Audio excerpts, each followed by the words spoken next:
සාදු සාදු සාදු. ගෞරවනීය මහා සංඝරත්නයන් අවසරයි.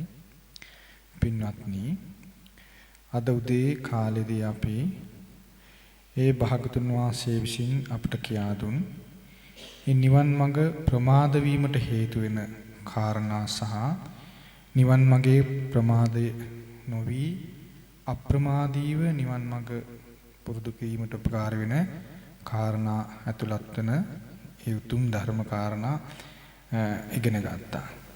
එයින් අපිට තේරුණා අපි ඉන්ද්‍රිය අසංවරව වාසය කළොත් අපේ නිවන් මඟ උපදව ගන්නට ලැබෙන්නේ ප්‍රමාදව වාසය කරන අය බවට පත් වෙනවා. ඉන්ද්‍රිය සංවරකම ඇති කරගත්තොත් සංවර වූ ඉන්ද්‍රියන්ගෙන් යුක්තව වාසය කළොත් අපි අප්‍රමාදීව වාසය කරන අය බවට පත් වෙනවා.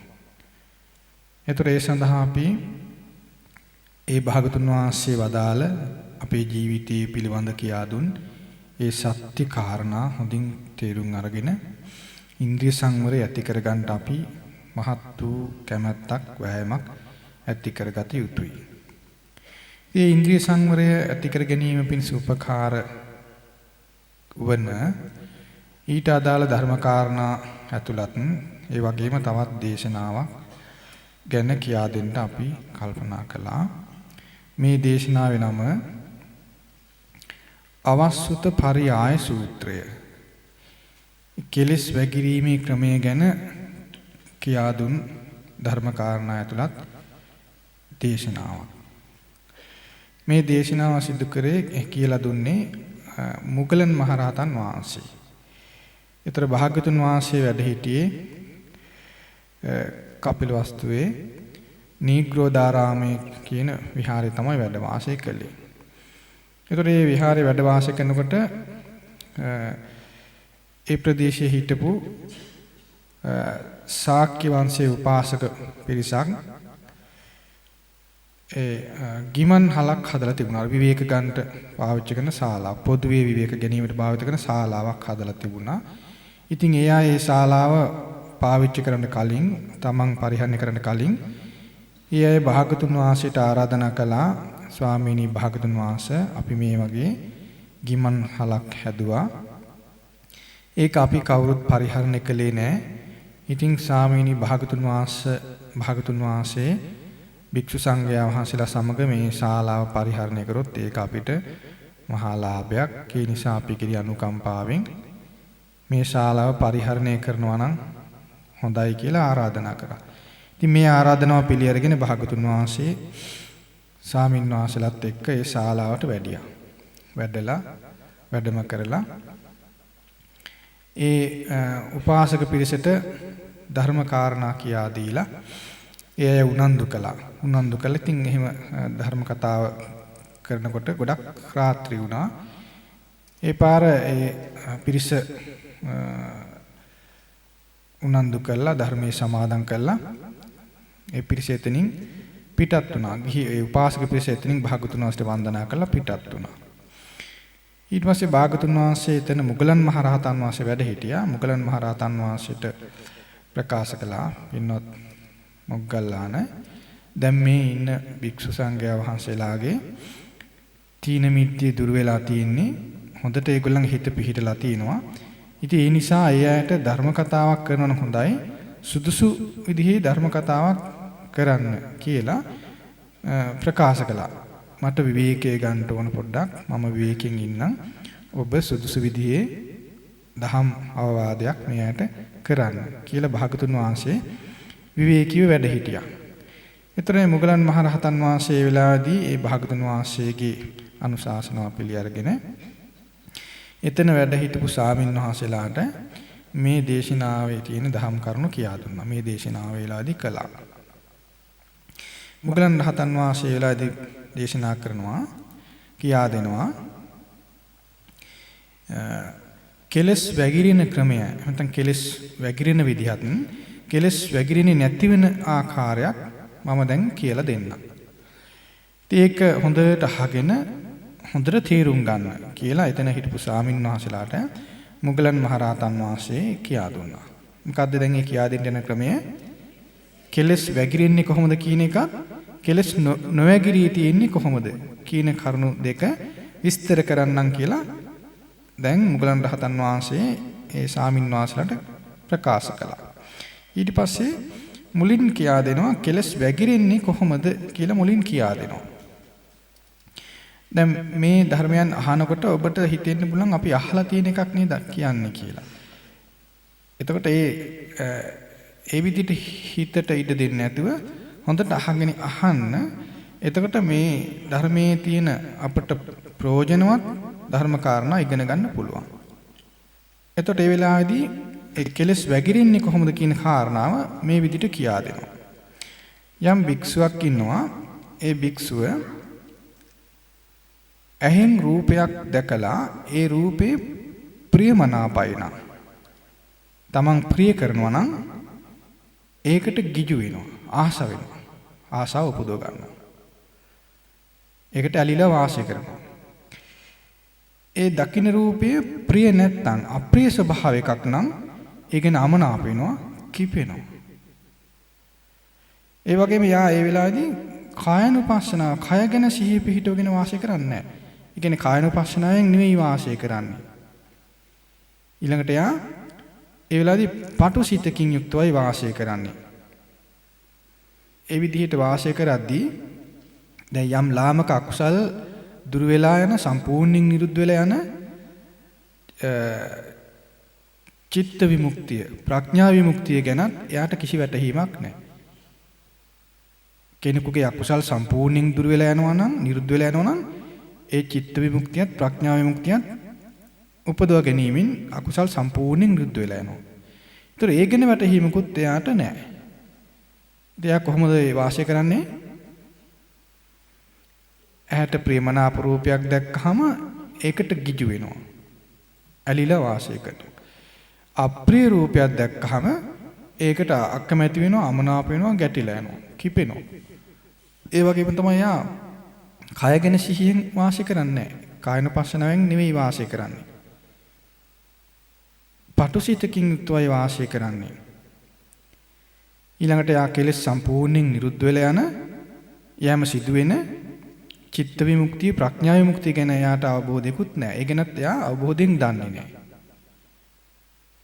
ඒ වගේම කනෙන් යම් ශබ්දයක් අහලා ඒ ශබ්දයේ ප්‍රියමනාපයි නම් ඒකට ගිජු වෙනවා. අප්‍රියයි නම් ඒ ශබ්දයට ගැටෙනවා, කිපෙනවා. ඒ වෙලාවේදී කය ගැන සිහිය පවත්ත ගන්නෑ. කායනුපස්සනාවෙන් නෙවෙයි වාසය කරන්නේ. ඊළඟට පටුසිතකින් යුක්තවයි වාසය කරන්නේ. ඊළඟට කෙලෙස් සම්පූර්ණයෙන් නිරුද්ධ වෙලා යන යෑම සිදුවෙන චිත්ත විමුක්තිය, ප්‍රඥා විමුක්තිය ගැන අවබෝධයකුත් එයාට නැහැ. ඊළඟට නාසයට යම් ගඳ සුවඳක් දැනෙනකොට ඒ ගඳ සුවඳ ප්‍රියයි නම් ඒකට ගිජු වෙනවා. අප්‍රියයි නම් ගැටිලා යනවා, කිපෙනවා. ඒ වෙලාවේදී කාය පිළිබඳ සිහියක් පවත්ත ගන්න නැහැ. කායනුපස්සනාව තුළ වාසය කිරීමක් නැහැ. පටුසිතකින් යුක්තවයි වාසය කරන්නේ. ඊළඟට කෙලෙස් සම්පූර්ණයෙන් නිරුද්ධ වෙලා යෑමෙන් චිත්ත විමුක්තිය, ප්‍රඥා විමුක්තිය උපදව ගන්න පුළුවන් බව, ඒ චිත්ත විමුක්තිය, ප්‍රඥා විමුක්තිය ඉපදිනකොට කෙලෙස් සම්පූර්ණයෙන් නිරුද්ධ වෙලා යන බවත් ඒ අවබෝධයකින් වැටහීමකින් ඒ ගැන දන්නේ නැහැ. ඊළඟට යා දිවට යම් රසයක් දැනෙනකොට ඒ රසය ප්‍රියයි නම් ඒකට ගිජු වෙනවා. ඒ රසයට ප්‍රිය නැත්නම් අප්‍රියයි නම් ඒකට කිපෙනවා, ගැටෙනවා. කය ගැන සිහිය පවත්වීමක් නැහැ. කායනුපස්සනාවක යෙදෙන්නේ නැහැ. කාය කෙරෙහි සිහිය පිටවන්නේ නැහැ. ඊළඟට පටුසිතකින් යුක්තවයි වාසය කරන්නේ. ඊළඟට චිත්ත විමුක්තිය, ප්‍රඥා විමුක්තිය ගැන කෙලෙස් සම්පූර්ණයෙන් නිරුද්ධ වෙලා යෑමෙන් ඉපදෙන චිත්ත විමුක්තිය, ප්‍රඥා විමුක්තිය ගැන අවබෝධයක් නැහැ, වැටහීමක් නැහැ. ඒ ගැන දන්නේත් නැහැ. ඊළඟට යා ශරීරයට, කයට යම් පහසක් ලැබෙනකොට ඒ පහස ප්‍රියයි නම් ඒ ප්‍රිය පහසට ගිජු වෙනවා, ආශ කරනවා. ජීවන ආසාවක් ඇති කර ගන්නවා. ඒ පහස ප්‍රිය නැත්තම් ගැටෙනවා කිපෙනවා. කායගෙන සිහිය පිහිටුව ගැනීමකුත් නැහැ. පටු සිතකින් යුක්තවයි වාසය කරන්නේ. ඊළඟට යා කෙලෙස් සම්පූර්ණයෙන් නිරුද්ධ වෙලා යෑම සිදුවෙන ඔය චිත්ත විමුක්තිය ප්‍රඥා විමුක්තිය ගැන අවබෝධයක් යාට ඇත්තෙත් නැහැ. ඊළඟට සිතට දැනෙන යම් අරමුණු සිතට අරමුණු දැනෙනකොට ඒවා ප්‍රියයි නම් ඒකට ගිජු වෙනවා. අප්‍රියයි නම් ඒකට ගැටිලා කීපෙනවා. එතකොට කය ගැන සිහිය පිහිටුවීමක් නැහැ. එමෙ පුරුදු වෙලාත් නැහැ. පටු සිතකින් යුක්තවයි වාසය කරන්නේ. කෙලෙස් සම්පූර්ණයෙන් නිරුද්ධ වීමෙන් උපදව ගන්න පුළුවන් ඉපදෙන චිත්ත විමුක්තිය ප්‍රඥා විමුක්තිය ගැන අවබෝධයකුත් වැටහීමකුත් නැහැ. ඉතින් අන්නේ විදිහට වාසය කිරීම කෙලෙස් වැగిරෙන ක්‍රමය කියලා මුගලන් මහරහතන් වහන්සේ කියා දෙනවා. දැන් කෙලෙස් වැగిරෙන විදිහ ගැන අපි අහනකොට ඒක අපිට තේරෙනව නේද? කෙලෙස් වැగిරෙන විදිහ මේකයි කියලා දැන් අපිට කියා දුන්නා. ඒ කියන්නේ ඇස කන නාසය දිව ශරීරයේ සිත කියන ආයතන වලට ප්‍රිය කරන අරමුණක් ලැබෙනකොට ප්‍රිය රූපයක්, ප්‍රිය ශබ්දයක්, ප්‍රිය ගන්ධ සුවඳ, ප්‍රිය රස, ප්‍රිය පහස, ප්‍රිය අරමුණු ලැබෙනකොට ඒකට ගිජු වෙනවා. ගිජු වෙනවා කියන්නේ ජීවුණු ආසාවක් ඇති කරන යලි යලිත් ඒක ලබන්න කැමති වෙනවා. ඒකයි ගිජු කියලා කියන්නේ. ඒ ලැබුණ එකට තද ආසාවක් උපදවගෙන ආය ඒ බඳු දෙයක් ලැබෙනවා නම් හොඳයි කියලා හිතනවා. එහෙන් පතනවා. ගිජුයි කියන්නේ ඒකට. නැත්නම් යමක් ලැබුණාට ඒකට ආසාව ඇති වුණා විතරක්ම නෙමෙයි. තද ආසාවක් උපදවගත්ත කෙනා ආය ඒක පතනවා. මෙහෙම ලැබෙනවා නම් හොඳයි කියලා. එතකොට මේ ඒ විදිහට ගිජු වෙලා ඉන්නවා. ප්‍රිය දේ ගැන. අප්‍රිය දෙයක් ලැබුණොත් ගැටෙනවා. ඒ ගැටීම ඇති වෙන්නෙම ඇයි ගැටීම ඇති වෙන්නේ? එයා පැතුවේ වෙන එකක් නේද? පැතුවේ ප්‍රිය දෙයක්මයි පැතුවේ. ප්‍රිය දෙයක්මයි ලැබෙයි කියලා හිතුවේ. නමුත් ලැබුණේ අප්‍රිය දෙයක්. දැක්කද? ඒතර ගැටෙන හැටි. ගැටෙනවා කිපෙනවා. කේන්ති ගන්නවා. බලන්න ඒතර කොයිතරම් පීඩාකාරී හිතක්ද උපදින්නේ නේද? සුවපහසුක ඉපදෙයිද? ප්‍රිය දෙයක් ලැබුණත් ඒකෙන් සුවපහසුක උපදව ගන්න බෑ. ඇයි? ගිජු වෙලා ඉන්නේ. ආය එක පතනවා. ඒතර එකෙන් සුවපහසුවක් ලැබෙන්නේ නැහැ. ඉතින් හිතන ආකාරයේ ප්‍රිය දෙයම ලැබෙන්නේත් නැහැ. අප්‍රිය දෙයක් ලැබෙනකොට ඒකට කිපෙනවා. ඇයි? අප්‍රිය දෙයක් ලැබෙයි කියලා හිතුවේ නෑනේ. පැතුවේ ප්‍රිය දෙයක්. නමුත් අප්‍රිය දෙය ලැබෙන්නේ. එතකොට කිපෙනවා. ඒතර මුගලන් මහරහතන් වහන්සේ දේශනා කරනවා අන්න මේ විදිහට වාසය කරනවා නම් යම් භික්ෂුවක් එයා ඇසට පේන රූප මුල් කරගෙන කෙලෙස් වැగిරිනවා. ඇසට පේන රූප සඳහා ඒවට ගිජු වෙලා කෙලෙස් වැగిරෙන ස්වභාවයටපත් වෙලා. කනෙන් අහන ශබ්ද මුල් කරගෙන කෙලෙස් වැగిරෙන ස්වභාවය උපදවගෙන. නාසයෙන් දැනෙන ගඳ සුවඳ මුල් කරගෙන කෙලෙස් වැగిරෙන ස්වභාවය ඇති කරගෙන. දිවට දැනෙන රස මුල් කරගෙන කෙලෙස් වැగిරෙන ස්වභාවය ඇති කරගෙන. කායර දැනෙන පහස මුල් කරගෙන කෙලෙස් වැగిරෙන ස්වභාවය උපදවගෙන. හිතට දැනෙන අරමුණු මුල් කරගෙන කෙලෙස් වැగిරෙන ස්වභාවය උපදවගෙන. ඒතර ආයතන 6ම මුල් කරගෙන ඒ ආයතන 6ම අසුරු කරගෙන ප්‍රියමනාප රූප ශබ්ද ගන්ධ රස පහස අරමුණු මුල් කරගෙන ඒවා උදෙසා ආසාවෙන් ගිජු වෙලා කෙලෙස් වැగిරෙන ස්වභාවයට හිතපත් කරගෙන බලන්න ඒ වගේ වුණාම සුවපහසු ජීවිතයක්ද ගත කරන්න කියලා අතිශය දුක් පීඩා සහිතයි නේද? ඉතින් මුගලන් මහ රහතන් වහන්සේ කියා දෙනවා ඒ විදිහට වාසය කරනවා නම් ඒ විදිහට වාසය කරනකොට ඇස හේතු කරගෙනත් එයා ළඟට මායя ලං වෙනවා. කන හේතු කරගෙනත් එයා ළඟට මායя තමයි ලං වෙන්නේ. මායයට අවස්ථාවක් ලැබෙනවමයි කියලා කියනකොට. ඇස හේතු කරගෙනත් මායя ලඟ වෙනවා. එයාට අවස්ථාවක් ලැබෙනවමයි කියන්නේ. කන හේතු කරගෙනත් මායя ලඟ වෙනවා. මායයට අවස්ථාවක් ලැබෙනවමයි කියන්නේ. නාසය හේතු කරගෙනත් මායя ලඟ වෙනවා. ඒ කෙනාට මායයට අවස්ථාවක් ලැබෙනවමයි කියනවා. දිව හේතු කරගෙනත් මායя ලඟ වෙනවා. මායයට අවස්ථාවක් ලැබෙනවමයි කියනවා. කය හේතු කරගෙනත් මායя ඒ කෙනාට ලඟ වෙනවා. මායයට අවස්ථාවක් ලැබෙනවමයි කියනවා. සිත හේතු කරගෙනත් මායя ලඟ වෙනවා. ඒතර මායයට අවස්ථාවක් ලැබෙනවමයි කියනවා. ඒතර මේ මාර බන්ධණයෙන් නිදහස් වෙන්න පුළුවන්ද? නිදහස් වෙන්න බෑ. ඇයි? මායයට අවස්ථාවක් ලැබෙනවමයි කියනවා. ඇයි ලැබෙන්නේ? ඒ ප්‍රිය දෙයට ගිජු වෙලා වාසය කරනවා. අප්‍රිය දෙයට දේ සමග කිපිලා වාසය කරනවා. ඒතර මායයට අවස්ථාවක් ලැබෙනවමයි. පහස්වෙන් ඒ අවස්ථාව හදාගෙන. ඉතින් ඒක මුගලන් රහතන් වහන්සේ කියා දෙනවා. ඒක මේ වගේ දෙයක් හරි කියලා මේ අපිට කියනවා. යම් ගයක් තියෙනවා මේ බට වලින් හරි තනකොළ වලින් හදපු ගයක් තියෙනවා. ඒවා හොඳටම වේලිලා තෙත හිඳිච්ච බට තනකොළ ආදීන් හදපු ගයක් තියෙනවා. ගොඩාක් පරණයි. ඒ වගේ ගයක් ආසන්නෙට නැගෙනහිර දිශාවෙන් බටහිර දිශාවෙන් උතුරු දිශාවෙන් මේ විදිහට ඒ දිශාවලින් ගිනි අවුලගත්ත පන්දමක් හුලුවත්ත කියන එක දන්නව නේද? ඒ ගිනි අවුලගත්ත පන්දමක් අරගෙන මිනිස්සෙක් එනවා. දැන් අර හොඳටම වේලිච්ච තනකොළ ආදීන් හදපු පරණ ගයක් ළඟටයි එන්නේ. ඒතර මොගලන් මහරහතන් වහන්සේ කියනවා මේ වගේ පරණ වේලිච්ච දේවලින් හදපු ඒ ගේ ළඟට අර වගේ ගින්දර පන්දමක් අරගෙන කෙනෙක් ආවොත් ඒ ගින්නට ඉඩක් ලැබෙනවමයි. ගින්නට අවස්ථාවක් ලැබෙනවමයි අර ගේ විනාශ වෙන්නේ. ගේ දවන්ට ලැබෙනවද නැද්ද?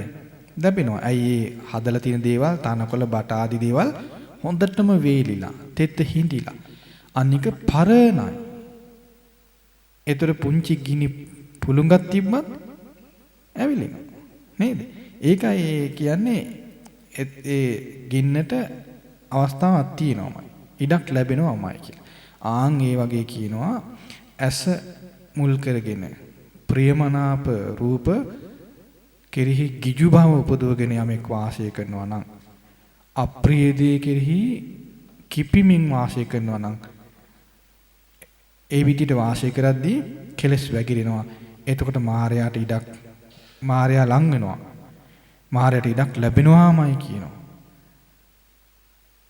ඒ විදිහට වාසය කරොත් කන මුල් කරගෙනත් මායя ලං වෙනවා. මායයට ඉඩක් ලැබෙනවාමයි කියනවා. නාසය මුල් කරගෙනත් මායя කිට්ටු වෙනවා. එයාට ඉඩක් ලැබෙනවාමයි කියනවා. දිව මුල් කරගෙනත් මායя කිට්ටු වෙනවා. එයාට ඉඩක් ලැබෙනවාමයි කියනවා. කය මුල් කරගෙනත් මායя කිට්ටු වෙනවා. එයාට ඉඩක් ලැබෙනවාමයි කියනවා. සිත මුල් කරගෙනත් මායя කිට්ටු වෙනවා. එයාට ඉඩක් ලැබෙනවාමයි කියනවා. ඒතර ඒ විදිහට වාසය කළොත් ඇසට පේන රූප විසින් ඒ භික්ෂුව යට කරලා ඒ භික්ෂුවට රූප යට කරන්න බැරි වෙලා. කනට ඇහෙන ශබ්ද විසින් ඒ භික්ෂුව යට කරලා භික්ෂුවට ශබ්ද යට කරන්න බැරි වෙලා. නාසයට දැනෙන ගඳ සුවඳ විසින් ඒ භික්ෂුව යට කරලා ඒ භික්ෂුවට ඒ ගඳ සුවඳ යට කරන්න බැරි වෙලා. දිවට දැනෙන රස විසින් ඒ භික්ෂුව යට කරලා ඒ භික්ෂුවට ඒ රස යට කරන්න බැරි වෙලා. කායර දැනෙන පහස විසින් ඒ භික්ෂුව යට කරලා ඒ භික්ෂුවට ඒ පහස යට කරන්න බැරි වෙලා. සිතට දැනෙන අරමුණ විසින් ඒ භික්ෂුව යට කරලා භික්ෂුවට ඒ අරමුණ යට කරන්න බැරි වෙලා. එතන මොගලන් රහතන් වහන්සේ දේශනා කරනවා ඒ වගේ ස්වභාවයටපත් වුණා කියලා කියන්නේ ඒ කෙලෙස් වැగిරෙන ස්වභාවයටපත් වෙලා. කෙලෙස් වැగిරිනවා. ඒ වගේ ස්වභාවයටපත් වුණොත් එයාට ජාති ජරා මරණ දුක් දුම්නස් වලින් නිදහස් වීමක් නැහැ. නැවත වතාවක් ජාති ජරා මරණ එයාට ලැබෙනවා. නිදහස් වෙන්න බෑ. ඒ කෙලෙස් වැగిරිනවා. ඊළඟට මොගලන් මහරහතන් වහන්සේ කියා දෙනවා කෙලස් නොවැగిරෙන්නේ කොහොමද? වැగిරෙන්නේ නැතුව ඉන්නේ කොහොමද කියලා. දැන් අපිට කෙලස් වැగిරෙන ස්වභාවය තේරෙනව නේද? තේරෙනවා. ඒතර කෙලස් වැగిරෙන ස්වභාවය තේරුණා නම් කෙලස් වැగిරෙන්නේ නැතුව ඉන්න ආකාරයත් අපිට තේරුම් ගන්න පුළුවන්. මොගලන් රහතන් වහන්සේ ඒ වෙලාවේදී කියා දෙනවා යම් භික්ෂුවක් ඉන්නවා ඇසට පෙනෙන ප්‍රිය රූප වලට ගිජු වෙන්නේ නැහැ. ගිජු බව ඇති කරගන්නේ. අප්‍රිය රූපයක් පෙනුනොත් ඒකට කිපිලා යන්නේ නැහැ. කය ගැන හොඳට සිහි පිහිටුගෙන ඉන්නවා. පටු සිතකින් වාසය කරන්නේ නැහැ. පුළුල් සිතකින් යුක්තව ඉන්නවා. ඊළඟට සීල කෙලස් දුර වෙලා යන පාපී අකුසලයන් දුර වෙලා යන යමක් සිදු වෙනවා නම් ඒ විදිහට සීල කෙලස් දුරු වීමෙන් උපදින චිත්ත විමුක්තිය ප්‍රඥා විමුක්තිය ගැන අවබෝධයක් යාට තියෙනවා. ඊළඟට කනින් ප්‍රිය ශබ්දයක් කනට ඇහෙනකොට ඒකට ගිජු වෙලා යන්නේ නැහැ. කනට ප්‍රිය නැති අප්‍රිය ශබ්දයක් එනකොට ඒක කෙරේ කිපිලා යන්නේත් නැහැ. කය ගැන සිහිය පවත්වගෙන වාසය කරනවා. කායනපස්සනාවෙන් යුක්තව ඉන්නවා. ඊළඟට යා පුලුල සිතකින් යුක්තව ඉන්නවා. ඊළඟට සීල කෙලෙස් නිරුද්ධ වීමෙන් උපදින චේතෝ විමුක්තිය ප්‍රඥා විමුක්තිය ගැන වැටහීමකින් යුක්තවයි යා ඉන්නේ. ඊළඟට නාසයට ගඳ සුවඳක් දැනෙනකොට ඒ ගඳ සුවඳ ප්‍රියයි නම් ඒකට ගිජු වෙන්නේ නැහැ. ගිජු නොවි ඉන්න උත්සාහ කරනවා. ඊළඟට නාසයට දැනෙන ගඳ සුවඳ අප්‍රියයි නම් ඒකට කිපෙන්නේ නැහැ. නොකිපී ඉන්න උත්සාහ කරනවා. කිපෙන්නේ නැතු ඉන්නවා. කායනුපස්සනාව තුල ඉන්නවා. කායට සිහි පිහිටව ගනිමින් වාසය කරනවා. පුලුල් සිතකින් යුක්තව වාසය කරනවා. සීල කෙලස් නිරුද්ධ වීමෙන් උපදින චිත්ත විමුක්තිය ප්‍රඥා විමුක්තිය ගැන හොඳ වැටහීමකින් යුක්තවයි ඉන්නේ. ඊළඟට දිවට යම් රසයක් දැනෙද්දී ඒ රසය ප්‍රියයි නම් ඒකට ගිජු වෙන්නේ නැහැ. ඒ රසය අමිහිරි නම් අප්‍රියයි නම් ඒ ගැන කිපෙන්නේත් නැහැ. හොඳට කයට සිහි පිහිටවගෙන ඉන්න පුරුදු වෙනවා. කායනුපස්සනාවෙන් යුක්තව ඉන්න පුරුදු වෙනවා. ඊළඟට පුලුල් සිතකින් යුක්තව වාසය කරනවා. සීල කෙලස් දුරු වීමෙන් උපදින චිත්ත විමුක්තිය ප්‍රඥා විමුක්තිය ගැන හොඳ අවබෝධයකින් යුක්තව වාසය කරනවා. ඊළඟට කායට යම් පහසක් දැනෙද්දී ඒ පහස ප්‍රියයි නම් ඒකට ගිජු වෙන්නේ නැහැ. ගිජු නොවි ඉන්නවා. ඒ පහස ප්‍රිය නැත්නම් අප්‍රියයි නම් ඒකට ගැටෙන්නේ නැහැ. කිපෙන්නේ නැතු ඉන්න පුරුදු වෙනවා. හොඳට කය ගැන සිහිය පිහිටවගෙන වාසය කරනවා. ඊළඟට පුලුල් සිතකින් යුක්තව ඉන්නවා. සීල කෙලස් දුරු වීමෙන් උපදින චිත්ත විමුක්තිය ප්‍රඥා විමුක්තිය ගැන හොඳ වැටහීමකින් අවබෝධයකින් වාසය කරනවා. ඊළඟට සිතට යම් අරමුණක් දැනෙද්දී අරමුණ ප්‍රිය නම් ඒකට ගිජු වෙන්නේ නැහැ. අරමුණ අප්‍රියයි නම් ඒකට කිපිලා යන්නේත් නැහැ. කය කෙරෙහි සිහිය පවත්වාගෙන කායනුපස්සනාවෙන් යුක්තව වාසය කරනවා. පුලුල් සිතකින් යුක්තව වාසය කරනවා. සීල කෙලස් දුරු වීමෙන් උපදින චිත්ත විමුක්තිය ප්‍රඥා විමුක්තිය ගැන අවබෝධයක් තියෙනවා.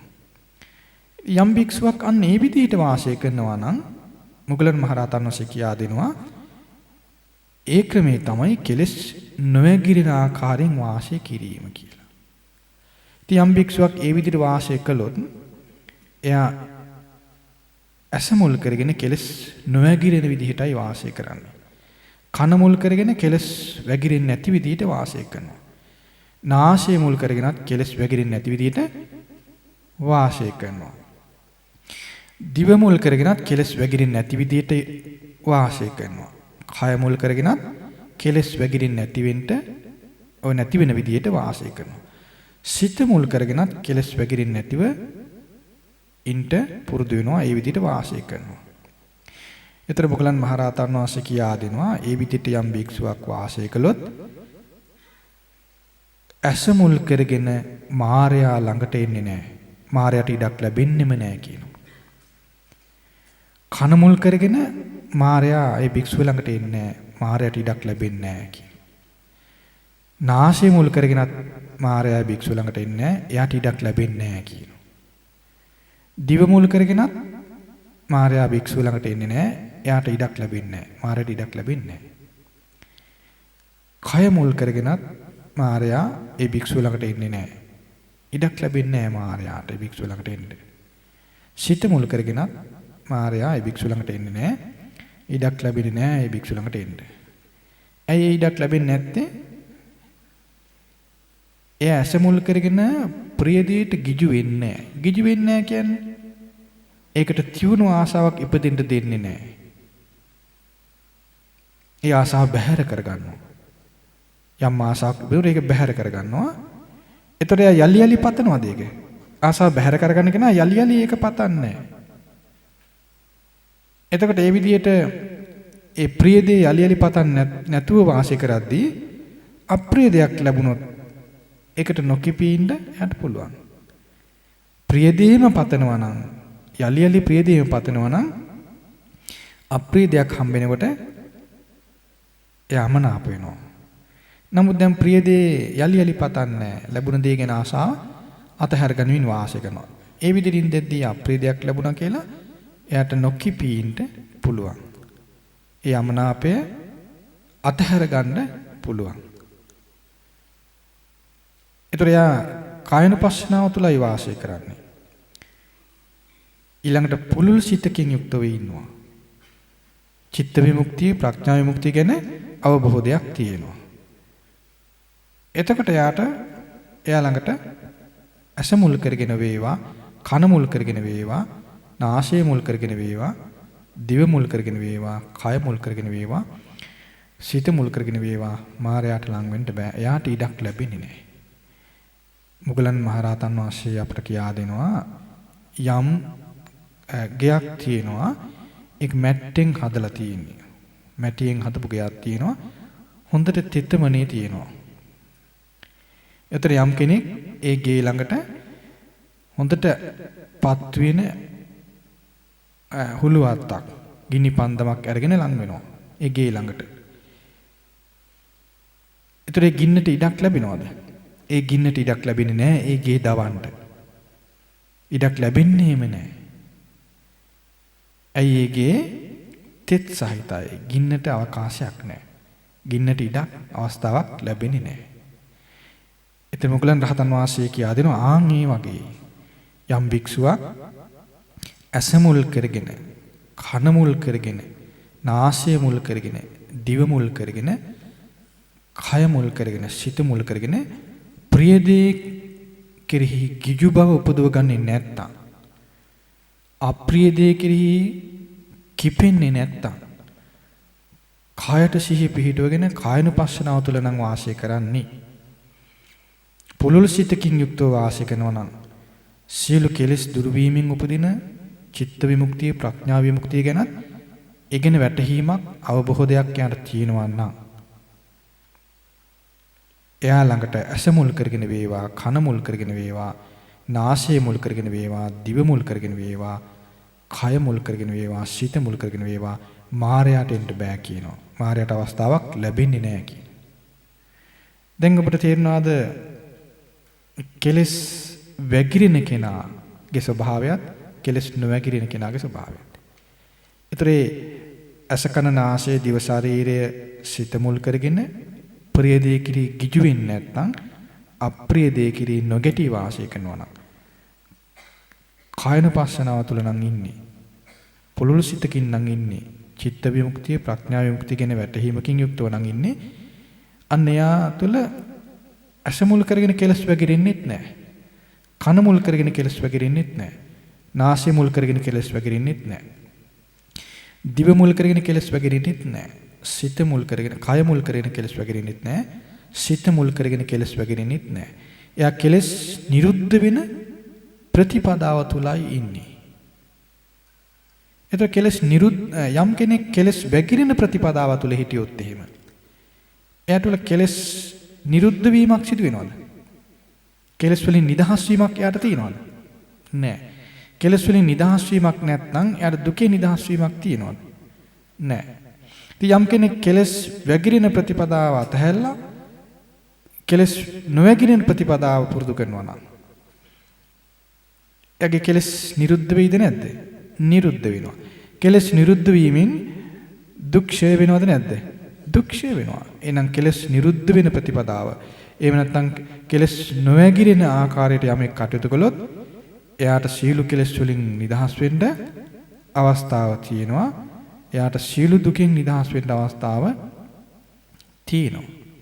ඉතින් මේ විදිහට භාගතුන් වහන්සේ මුගලන් මහරහතන් වහන්සේ මේ කෙලස් වැగిරෙන ආකාරය, කෙලස් වැగిරෙන ආකාරයට ජීවත් වෙන විදිහත්, කෙලස් නොවැగిරෙන ආකාරයට ජීවත් වෙන විදිහත් ගැන ධර්ම කාරණා කියා දුන්නා. ඒ වෙලාවේදී භාගතුන් වහන්සේ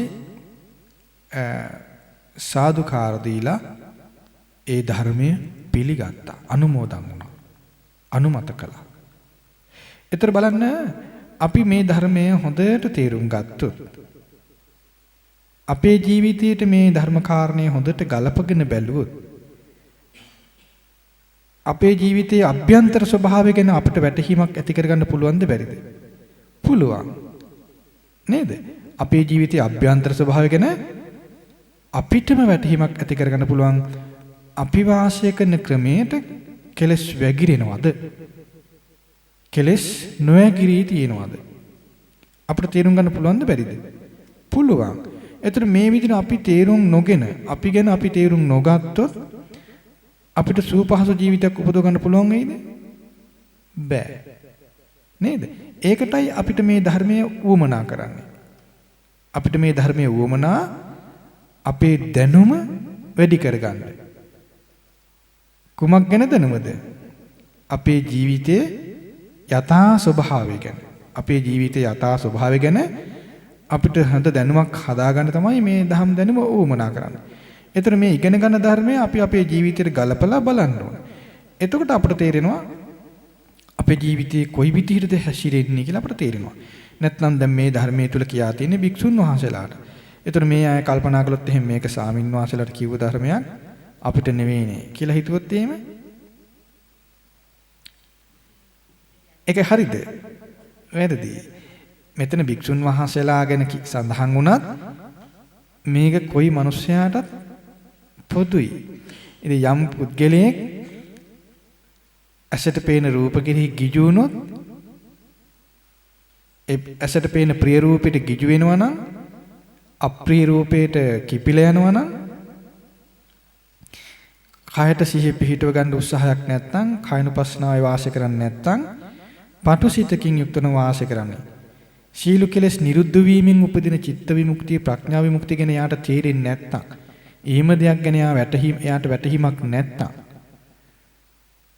එයාගේ හැමුල් කරගෙන එයා කෙලස් වැగిරෙන ක්‍රමයක් තුළ නෙදින්නේ. නේද?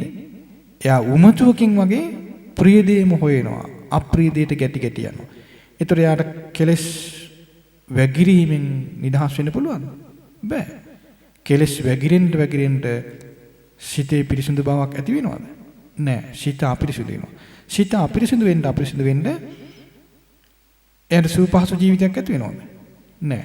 ඒතර බලන්න යම් කෙනෙක් ඉන්නවා ඇහෙන් ප්‍රියමනාප රූපයක් බලලා ඒකට ගිජු වෙනවා. ආය පතනවා. ඒකම හොයන් එනවා. ඒතර යා ඒ විදිහට ප්‍රිය රූපම හොයනකොට, ප්‍රිය ශබ්දම හොයනකොට, ප්‍රිය ගන්ධ සුවඳ, ප්‍රිය රස, ප්‍රිය පහස, ප්‍රිය අරමුණුම හොයනකොට, ඒ සඳහා ගිජු වෙලා ඉන්නකොට අප්‍රිය අමනාප රූප, ශබ්ද, ගන්ධ, රස, පහස, අරමුණු මේවාට කිපෙනකොට, ඒවට අකමැති, ඒවා කෙරෙහි කිපෙනකොට එයාගේ සිත අපිරිසිදු වෙනවා. නේද? ලෝභයෙන් සිත අපිරිසිදු වෙනවා. ද්වේෂයෙන් සිත අපිරිසිදු වෙනවා. ඊළඟට සිත පිරිසිදු වෙන්නේ මෙහෙමයි, අපිරිසිදු වෙන්නේ මෙහෙමයි කියලා දන්නේ නැහැ. මෝහේනොත් සිත අපිරිසිදුනවා. දැන් යා ප්‍රිය දෙයට ගිජු වෙන්නේ ඇයි? මෙතනින්මයි සැප ලැබෙන්නේ කියලා හිතලා. ප්‍රිය දෙයින්මයි සැප ලැබෙන්නේ කියලා ඒකට ගිජු වෙනවා. ඒතර යා ප්‍රිය දෙයම සොයන්න උත්සාහ කරනකොට මොකද වෙන්නේ? යාගේ සිත කිලිටි වෙනවා. යහපත අයහපත හොයාගන්න බෑ එතකොට. ලෝභයෙන් හිත යට වෙනවා, ද්වේෂයෙන් හිත යට වෙනවා. මේ විදිහට වාසය කරාදී නේද? ඒ කෙලෙස් වැగిරෙනවා කියන්නේ ඒකයි. මෝහේනුත් හිත යට වෙනවා. ඒතර මේ විදිහට කෙලෙස් වලින් හිත යට වුනහම එයාට යහපත අයහපත හොයාගන්න බැරි වෙනවා. හොඳ නරක හොයාගන්න බැරි වෙනවා. සුචරිතය දුස්චරිතය හොයාගන්න තෝරගන්න බැරි වෙනවා. ආත්මාර්ථය පරාර්ථය අඳුන ගන්න බැරි වෙනවා. ආන් එතකොට යාතින් දුස්චරිතය කෙරෙනවා. ප්‍රාණඝාතය කෙරෙනවා, සොරකම කෙරෙනවා, වැරදි කාම සේවනය කෙරෙනවා, බොරු කීම කෙරෙනවා, මද්ද්‍රව්‍ය භාවිතය කෙරෙනවා. ඒ ප්‍රියදේමනේ හොයන්නේ, ප්‍රියදේමනේ ගිජු, ප්‍රියදේට ගිජුයි. ප්‍රිය රූප, ශබ්ද, ගන්ධ, රස, පහස මේවටමයි ගිජු. ඒවමයි පතන්නේ. එතකොට ලෝභයෙන් හිත යට වුනහම නරක දේවල් යටින් කෙරෙනවා. ඒතර සීලය පළුදු වෙනවා. ඒ විදිහට යාගේ චරිතය අපිරිසිදු වෙනකොට තව තවත් දුක් පීඩා එයාට විඳින්න සිදු වෙනවා මිසක දුකේ නිදහස් වීමක් සිදු වෙන්නේ නැහැ. ඉතින් ඒ විදිහට නරක ක්‍රියා කරනොත් තවත් හිත අපිරිසිදු වෙනවා. අපිරිසිදු සිතකින් යුක්තව වාසය කිරීම නිසා සුගති සැප අහිමි වෙලා යනවා. මේ ජීවිත සැපත් අහිමි වෙලා, සුගති සැපත් අහිමි වෙලා දුගතියේ වාසය කරන්න සිදු වෙනවා. ඉතින් ඒ නිසා අපි මේ කරුණ හොඳට තේරුම් ගන්න. තේරුම් අරගෙන මේ කෙලෙස් වැగిරින ස්වභාවය අපි බැහැර කරගන්න කල්පනා කරන්න ඕන. කෙලෙස් නොවැగిරින ක්‍රමය ඇති කරගන්න අපි කල්පනා කරන්න ඕන. ඊතර බලන්න කෙලෙස් වැగిරින ස්වභාවය ගැන කියා දෙද්දී අපිට කියා දුන්නේ කොහොමද? දැන් අපි මේ කරුණ ටික ඉගෙන ගන්න ඕනේ. ඇහෙන් ප්‍රිය රූපයක් දැක්කාම ඒ ප්‍රිය රූපයට ගිජු වෙනවා. අප්‍රිය රූපයක් දැක්කොත් ඒකට කිපෙනවා. ඊළඟට එයාගේ ස්වභාවය මොකද්ද? කය කෙරේ සිහි පිහිටුවගෙනත් නැහැ. පටුසිතකින් යුක්තවයි වාසය කරන්නේ. කෙලෙස් සම්පූර්ණයෙන් නිරුද්ධ වීමෙන් උපදින චිත්ත විමුක්තිය, ප්‍රඥා විමුක්තිය ගැන අවබෝධයක් වැටහීමක් නැහැ. අපි උත්සාහ කරන්න ඕන ඒ ක්‍රමය අතහැරලා ඇහැට පේන ප්‍රිය රූපයට ගිජු නොවී ඉන්න. අප්‍රිය රූපයට කිපෙන්නේ නැතුව ඉන්න පුරුදු වෙන්න ඕනේ. ඒ වගේම කය කෙරෙහි සිහි පිහිටව ගන්න පුරුදු වෙන්න ඕනේ. පොළොල් සිතකින් ඉන්න පුරුදු වෙන්න ඕනේ. එතකොට ප්‍රිය රූපය කෙරෙහි ගිජු නොවී ඉන්නත්, අප්‍රිය රූපය කෙරෙහි කිපෙන්නේ නැතුව ඉන්නත් අපට උපකාර වෙන්නේ කය කෙරෙහි සිහි පිහිටවගෙන සිටීමත්, පළල් සිතකින් වාසය කිරීමත්, සීල කෙලෙස් නිරුද්ධ වීමෙන් ඉපදෙන චිත්ත විමුක්තිය, ප්‍රඥා විමුක්තිය ගැන අවබෝධයකින් සිටීමත්. අන්නේ කෙනාට තමයි ප්‍රිය රූපයට ගිජු නොවි, අප්‍රිය රූපයට නොගැටී ඉන්න පුළුවන්කම තියෙන්නේ. ඒතර ඇහෙන් රූපයක් දකිද්දී, බලද්දී කය කෙරෙහි සිහි පිහිටවගෙන ඉන්නවා කියන්නේ මොකද්ද? කනෙන් ශබ්දයක් අහද්දී කය කෙරෙහි සිහි පිහිටවගෙන ඉන්නවා කියන්නේ මොකද්ද? සම්පජන්ණය පුරුදු කරනවා කියන්නේ ආන් එකට. සති සම්පජන්ණය කියලා අපි අහලා තියෙනව නේද? අන්න ඒකටයි. සම්පජන්ණය පුරුදු නැත්තම් ඉන්ද්‍රිය සංවරය පුරුදු කරන්න බෑ. ඒකට එතින්දි කය ගැන සිහින් ඉන්නවා කියලා කියන්නේ. දැන් මෙහෙම හිතන්න. අපි ඇහෙන් රූප දකින්නේ, කනෙන් ශබ්ද ඇහෙන්නේ, අපි ඇවිදගෙන යනවා කියලා. පාරේ ඇවිදගෙන යනවා. එතන අපිට ඇහැට පේන රූපයට නේද ප්‍රිය කරන්නේ. අප්‍රිය රූපය එතකොට නේද මුණ ගැහින්නේ. අපි පාරේ ඇවිදගෙන යද්දීම ප්‍රිය රූප පේනවා. එතකොට නේද ප්‍රිය රූපයට ගිජු වෙන්නේ. පාරේ ඇවිදගෙන යද්දීම අප්‍රිය රූප මුණ ගැහෙනවා. එතකොට නේද කිපෙන්නේ. පාරේ ඇවිදගෙන යද්දීම ප්‍රිය ශබ්ද එනවා. ඒකට කිචු වෙනවා. පාරේ ඇවිදගෙන යද්දීම අප්‍රිය ශබ්දත් එනවා. එහෙම නේද වෙන්නේ? ඇස කන නාසය දිව ශරීරයේ සිට අපි පරිහරණය කරනවානේ නේද? අනවබෝධයෙන් මේව පරිහරණය කරනවා. ඒ පරිහරණය කරන්නේ ඉදිනදා සාමාන්‍ය කටයුතු කරමින්ම නේද? පාර ඇවිදගෙන යනකොටත් ඔන්න ඇස කන නාසය දිව ශරීරය පරිහරණය කරනවා. නේද? ඊට පස්සේ ඇඳුම් පැළඳුම් අඳිද්දි එතකොටත් මේ ආයතන පරිහරණය කරනවා. ඒව පරිහරණය කරන ඒවත් එක්කනේ ඉන්නේ. තාම අතහැලා නැහැනේ. නේද? ඒව අතහැර ගන්නටයි දැන් අපි උත්සාහ කරන්න ඕන. අපි අනිකුත් කටයුතු මේ අපි එදිනදා කටයුතු කරද්දී මේ ආයතන අතහැරලා ඉන්න පුළුවන් නම් අපි මේ කෙලෙස් වලින් සම්පූර්ණයෙන් නිදහස්. දැන් අපි මේ ආයතන අතහරිමින් ඉන්න පුරුදු වෙන්න ඕනේ. මේ ආයතනත් එක්ක හිටියොත් මොකද වෙන්නේ? අපි තෝන්න පාරේ ඇවිදගෙන යනවා. අපි ආයතනත් එක්ක හිටියොත් අසකන නාසය දිව ශරීරයත් එක්කම නම් ඉන්නේ. ප්‍රිය රූපයක් දැක්ක ගමන් ඒකට කිජු වෙනවා. අප්‍රිය රූපයක් දැක්කහම ඒකට අමනාප වෙනවා. ප්‍රිය ශබ්දයක් ඇහුණ ගමන් ඒකට කිජු වෙනවා. අප්‍රිය ශබ්දයක් ඇහුනොත් එහෙම ඒකට කිපෙනවා. ඕක නේද වෙන්නේ? ඒතර අපි ඒ ගිජු බවත් කිපෙන බවත් අපි බැහැර කරගන්න ඕන. ඒව අතහැර ගන්න ඕන. ඒකට උපකාර වෙන එක දෙයක් තමයි කයට සිහිය පිහිටවගෙන වාසය කිරීම. පැහැදිලිද? ඒතර යම් කෙනෙක් ඇවිදගෙන යද්දි කොහොමද කයට සිහිය පිහිටවගන්නේ? දැන් ඔබට තේරෙනවද මේ සම්පජාන්නේ කියන භාවනාව අදාළ වෙන්නේ කොහෙටද කියලා? සම්පජාන්නේ හොඳට පුරුදු කරගන්න ඕනේ කියලා කියන්නේ ඒකට. කායනුපස්සනා භාවනා අතර සම්පජාන්නේ භාවනාවක් ගැන අපිට විස්තර කරනව නේද? ආන්නේ භාවනාව තියෙන්නේ මේ ඉන්ද්‍රිය සංවරයට උපකාර වීම පිණිස. සම්පජාන්නේ හුරු වුණොත් ඉන්ද්‍රිය සංවරයට ඒක උපකාර වෙනවා. සම්පජාන්නේ හොඳට හුරු නැත්නම් ඉන්ද්‍රිය සංවරය කරගන්න බැරුව යනවා. එතකොට ඒක කරන්නේ මේ විදිහට. දැන් අපි ඇවිදගෙන යනවා කියලා හිතන්න. සාමාන්‍යයෙන් කෙනෙක් ඇවිදගෙන යද්දී හිත කොහෙද තියෙන්නේ? හොඳට පුරුදු කරගත්තේ නැති කෙනෙක් ඇවිදගෙන යනවා. හිත පුරුදු කරගත්තේ නැති කෙනෙක් ඇවිදගෙන යනකොට හිත කොහෙද තියෙන්නේ? ඔව් ප්‍රිය දේවල් හිත ඉන්න සමහරනේ. නැත්නම් අප්‍රියමනාප දෙයක් නේද හිතේ වැඩ කරන්නේ. එතකොට සිහි කල්පනාව නැත්නම් ප්‍රිය රූපයක් දැක්ක ගමන් ඒකට ආස කරනවා. අප්‍රිය දෙයක් දැක්කොත් එහෙම ඒකට අමනාපය ඇති වෙනවා. මේ සිද්ධිය ජීවිතය තුළ තියෙනවද නැද්ද? දැන් ඔන්න මේ ධර්මය හොඳට තමන් ජීවිතේට ගලප ගන්න ඕනේ. දැන් බලන්න මේක අපේ ජීවිතය තුළ තියෙනවද නැද්ද? දැන් ගෙදර දොරේ වැඩක් කරනවා කියන්නේ.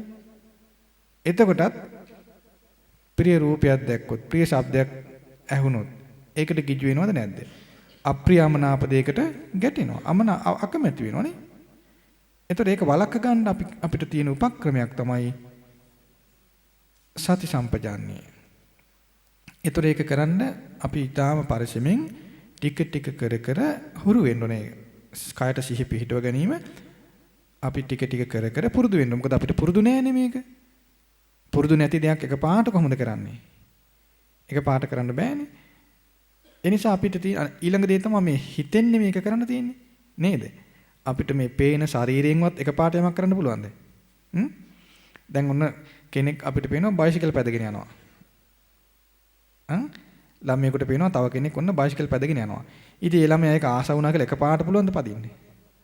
කොච්චර මහන්සි වෙනවද නේද? ගොඩාක් මහන්සි වෙලා පුරුදු වෙලා තමයි පැදගෙන යන්නේ නේ. ඒ වගේ තමයි. එහෙමත් බෑ අපිට මේ සිත පුරුදු කිරීම. භෞතික ශරීරයේ යමකට පුරුදු කරනවට වඩා අමාරුයි සිත පුරුදු කිරීම. ඇයි? අපි සිතේ ස්වභාවය දන්නේ නැහැ. සිත තේරෙන්නේ නැහැ. සිත පාලනය කරන්න අපිට තේරෙන්නේ නැහැ.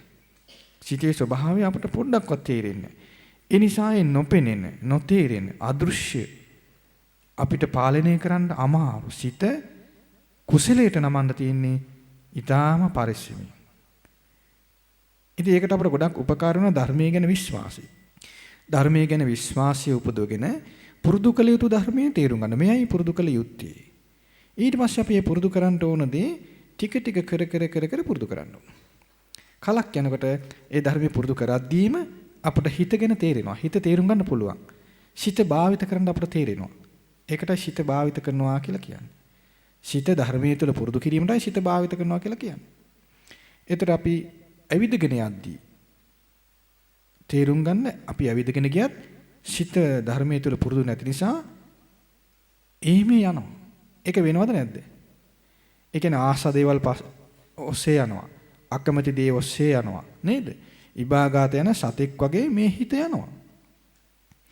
ඒතර අපි ඒ විදිහට මේ හිත ගියොත් එහෙම එයා කොහෙද මේ යන්නේ? ආස දේවල් ඔස්සේ. ඒ ආස දේවල් ගැන හිත හිතනකොට ආස රූපයක් දැක්කොත් ගිජු වෙනවා. නේද? ඉතින් මෙන්න මේ සිද්ධිය අපට වෙනවා. වෙනවද නැද්ද ඒක? වෙනවා. එතකොට අපි ඒකෙන් නිදහස් වෙන්න ඕනේ. ඇයි නිදහස් වෙන්න ඕනේ? ඒක කෙලෙස් වැగిරෙන ක්‍රමය. ඒක කෙලෙස් වැగిරෙන ක්‍රමය. දැන් හොඳට කල්පනා කරලා මේ ඇහෙන් දැකපු රූපයක් මුල් වෙලා ඒකට ආසාව උපදවගෙන දුක් පීඩා විඳින්න සිදු වුණාද නැද්ද?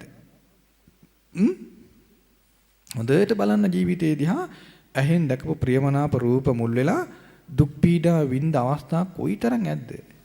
කනෙන් අහපු ප්‍රියමනාප ශබ්ද වලට ආස වෙලා ඒවා මුල් වෙලා දුක් විඳ අවස්ථා කොච්චර ඇද්ද? නේද? එහෙනම් අපි ඒවා තේරුම් ගන්න ඒ දුකෙන් නිදහස් වෙන්න නම් ඒ ඇහැට පේන රූපේට ගිජු වෙන ස්වභාවය අපි වළක ගන්න ඕන. ගිජු වුණා කියලා අපිට දුකක් මිසක ඒකෙන් යහපතක් ඇති කරන්නේ නැහැ. මෙතෙක් වෙලා නැහැනේ. මෙතෙක් අපට ප්‍රිය රූපෙට ගිජු වීම නිසා විපතක් වුණා, පීඩාවක් වුණා, කරදරයක් වුණා මිසක ශනසීමක් නම් ලැබුණා කියලා කාටවත් කියන්න බෑ. හොඳට ජීවිතය දිහා බලන්න එතකොට තේරෙයි අපි මේ ධර්මයේ නොදන්න නිසා අපිට මොනතරම් හානියක් වුණාද කියලා තේරෙයි. අන් එහෙම තේරුම් ගත්තොත් එයා මහා ගෞරවයෙන් මේ ධර්මයේ ඉගෙන ගනිමින් මේ ධර්මයේ පුරුදු කරගන්න උත්සාහ කරයි. මෙතනයි සැනසීම තියෙන්නේ. මෙතනයි නිදහස් වීම තියෙන්නේ. මේ ධර්මයේ පුරුදු කිරීමෙන්මයි සංසිඳීම සුව පහසුව ලැබෙන්නේ කියලා තේරුම් ගනි. එතන අපි මේ විදිහට මේ ධර්මයේ තේරුම් ගන්න හිත එහිමේ දුවන එක, කියන්නේ ආසකන දේවල් ඔස්සේ දුවන එක, තරහ අකමැති අරමුණු ඔස්සේ දුවන එක, නොයෙකුත් අරමුණු ඔස්සේ දුවන එක වළක්ව ගන්න ඕනේ. ඇයි එහෙම වළක්ව ගන්නේ? එහෙම හිත ප්‍රිය දේ ඔස්සේ දුවන්න පටන් ගත්තොත් ප්‍රිය දේම සොයනවා. සොයලා ගිජු වෙලා හිත කෙලස් වලින් කෙලස් වැగిරෙන විදිහට හිත සකස් වෙනවා. එහෙම වුණොත් අපිට විනාශයක්. ඒ නිසා අපි සිත නිදහස් කරගන්න ඕනේ. ඒ ඇහැ කන නාසය දිව ශරීරයේ සිත කියන ආයතන ඔස්සේ කෙලස් වැగిරෙන ස්වභාවයෙන් අපි නිදහස් වෙන්න ඕනේ. එතකොට අපි සූපත් බවට පත් වෙනවා. ඒ නිසා අපි ඒ ඇහැ සංවර කරගන්නට, කන සංවර කරගන්නට අපට උපකාර වන ඒ සම්පජාන්නය හොඳට පුරුදු කරගන්න ඕනේ. ඒතර ඒකට අපිට පුරුදු කරගන්න පුළුවන් විදිහ තමයි අපි හිතමු අපි ඇවිදගෙන යනවා. ඇවිදගෙන යද්දී දැන් තේරුම් ගන්න මම හිත පුරුදු කළ නැති නිසා ඇවිදගෙන ගියාට හිත එහෙම යනවා. ඒක තේරුම් ගත්තොත් ඒ විදිහට තේරුම් ගන්න කෙනා තේරෙයි ඒක. එහෙම සිද්ධ වෙනව නේද? එතන අපි කරන්නේ හිත එහෙම දුවන එක වළක්ව ගන්න අපි උපක්‍රමයක් කරන්න ඕනේ. මොකක්ද කියන උපක්‍රමයේ ශරීරයේ හැසිරෙන විදිහක් තියෙනවනේ. ඇවිදගෙන යද්දී අන්නේ විදිහ අපි තේරුම් ගන්න හිතෙන්. එයා තේරුම් ගන්නවා මම දැන් ඇවිදගෙන යනවා. ඒතර සිත පිහිටව ගන්නවා, සිහිය පිහිටව ගන්නවා ශරීරයට. එයා තේරුම් ගන්නවා මම දැන් ඇවිදගෙන යනවා. මොකද හිතන්නේ තේරුම් ගන්නවා ඇවිදගෙන යනවා කියලා. ඒතර ඒ විදිහට කය කිරී සිහිය පිහිටවන්න අර ආසා අරමුණු ඔස්සේ, අකමැති අරමුණු ඔස්සේ හිත දුවන එක වලකිනවා. ටික ටික අඩු වෙනවා. කලක් එහෙම පුරුදු කරද්දී ඒ ආසා අරමුණු ඔස්සේ එහෙම හිත දුවන එක වැළකීලා කය කිරී පිහිටනවා. ඒතර යාට හොඳට ඇවිදගෙන යනකොට තේරෙනවා මම දැන් ඇවිදගෙන යනවා. හිත එහෙම දුවන එක නැහැ. ආපහු එනකොට යාට තේරෙනවා මං ආපහු එනවා. ඇඳුම් පැළඳුම් අඳිනකොට යාට තේරෙනවා මම දැන් ඇඳුම් පැළඳුම් අඳිනවා. ඒතර අර හිත එහෙම දුවන එක පාලනය කළා. අර ගෙදර දොරේ ඉන්න සතෙක් එහෙම දුවනවා නම් අපිව පාලනය කරන ගැට ගන්නවනේ. නේද? ඒ වගේ සිත එහෙම දුවනකොට ඒක පාලනය කරන්න යක් ගැට ගන්නවා වගේ කායට යොමු කර ගන්නවා. කායික හැසිරීම වලට හිත යොමු කර ගන්නවා. ඒ විදිහට කායික හැසිරීම වලට හිත යොමු කර ගන්න පුරුදු වෙනකොට එයාට ඒ කායික හැසිරීම හොඳින් තේරුම් ගන්නවා යා. ඇවිදගෙන යද්දි ඇවිදගෙන යනවා කියලා තේරුම් ගන්නවා. ආපහු වෙනකොට ආපහු එනවා කියලා තේරුම් ගන්නවා. අතපය හකුලවනකොට එයා තේරුම් ගන්නවා අතපය හකුලවනවා කියලා. ඒ විදිහට තේරුම් ගැනීමෙන් සිදුවෙන්නේ මොකද්ද? සිතෙහි මේ යන්නේක පාලනය වෙනවා. ඒතර සිතෙහි මේ යනවා නම් මොකද වෙන්නේ? නීවරණ වලට ආහාර සැපේනව නේද? ආසදේ ඔස්සේ හිත දුවනකොට කාමච්ඡන්දේ පෝෂණය වෙනවා. අකමැති දේ ඔස්සේ හිත යනකොට ව්‍යාපාදේ පෝෂණය වෙනවා. මේ විදිහට හිතෙහි මේ දුවන්න නීවරණ වලට ආහාර සැපේනවා. නමුත් දැන් අපි සම්පජාන්නේ හොඳට පුරුදු කරනකොට සම්පජාන්නේ පුරුදු කරන්න ඒ නීවරණ වලට ආහාර නැතුව යනවා.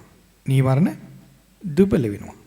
ඒතර මේ විදිහට ප්‍රිය රූපයක් දකිද්දී ප්‍රිය රූපේ කෙරෙහි ගිජු නොවි ඉන්න පුරුදු වෙන්න.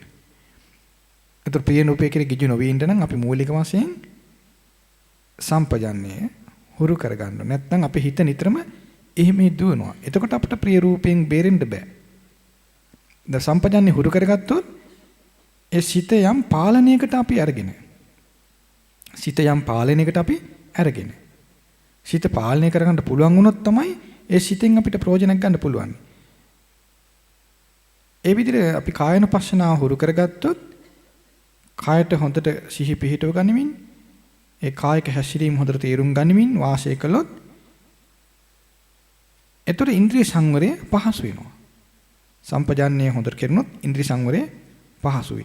එතකොට ඇහැට ප්‍රිය රූපයක් දැක්කහම ඒ ප්‍රිය රූපෙට ගිජු නොවි ඉන්න අපිට ඒ සම්පජාන්නේ නැත්නම් කායනුපස්සනාව උපකාර වෙනවා.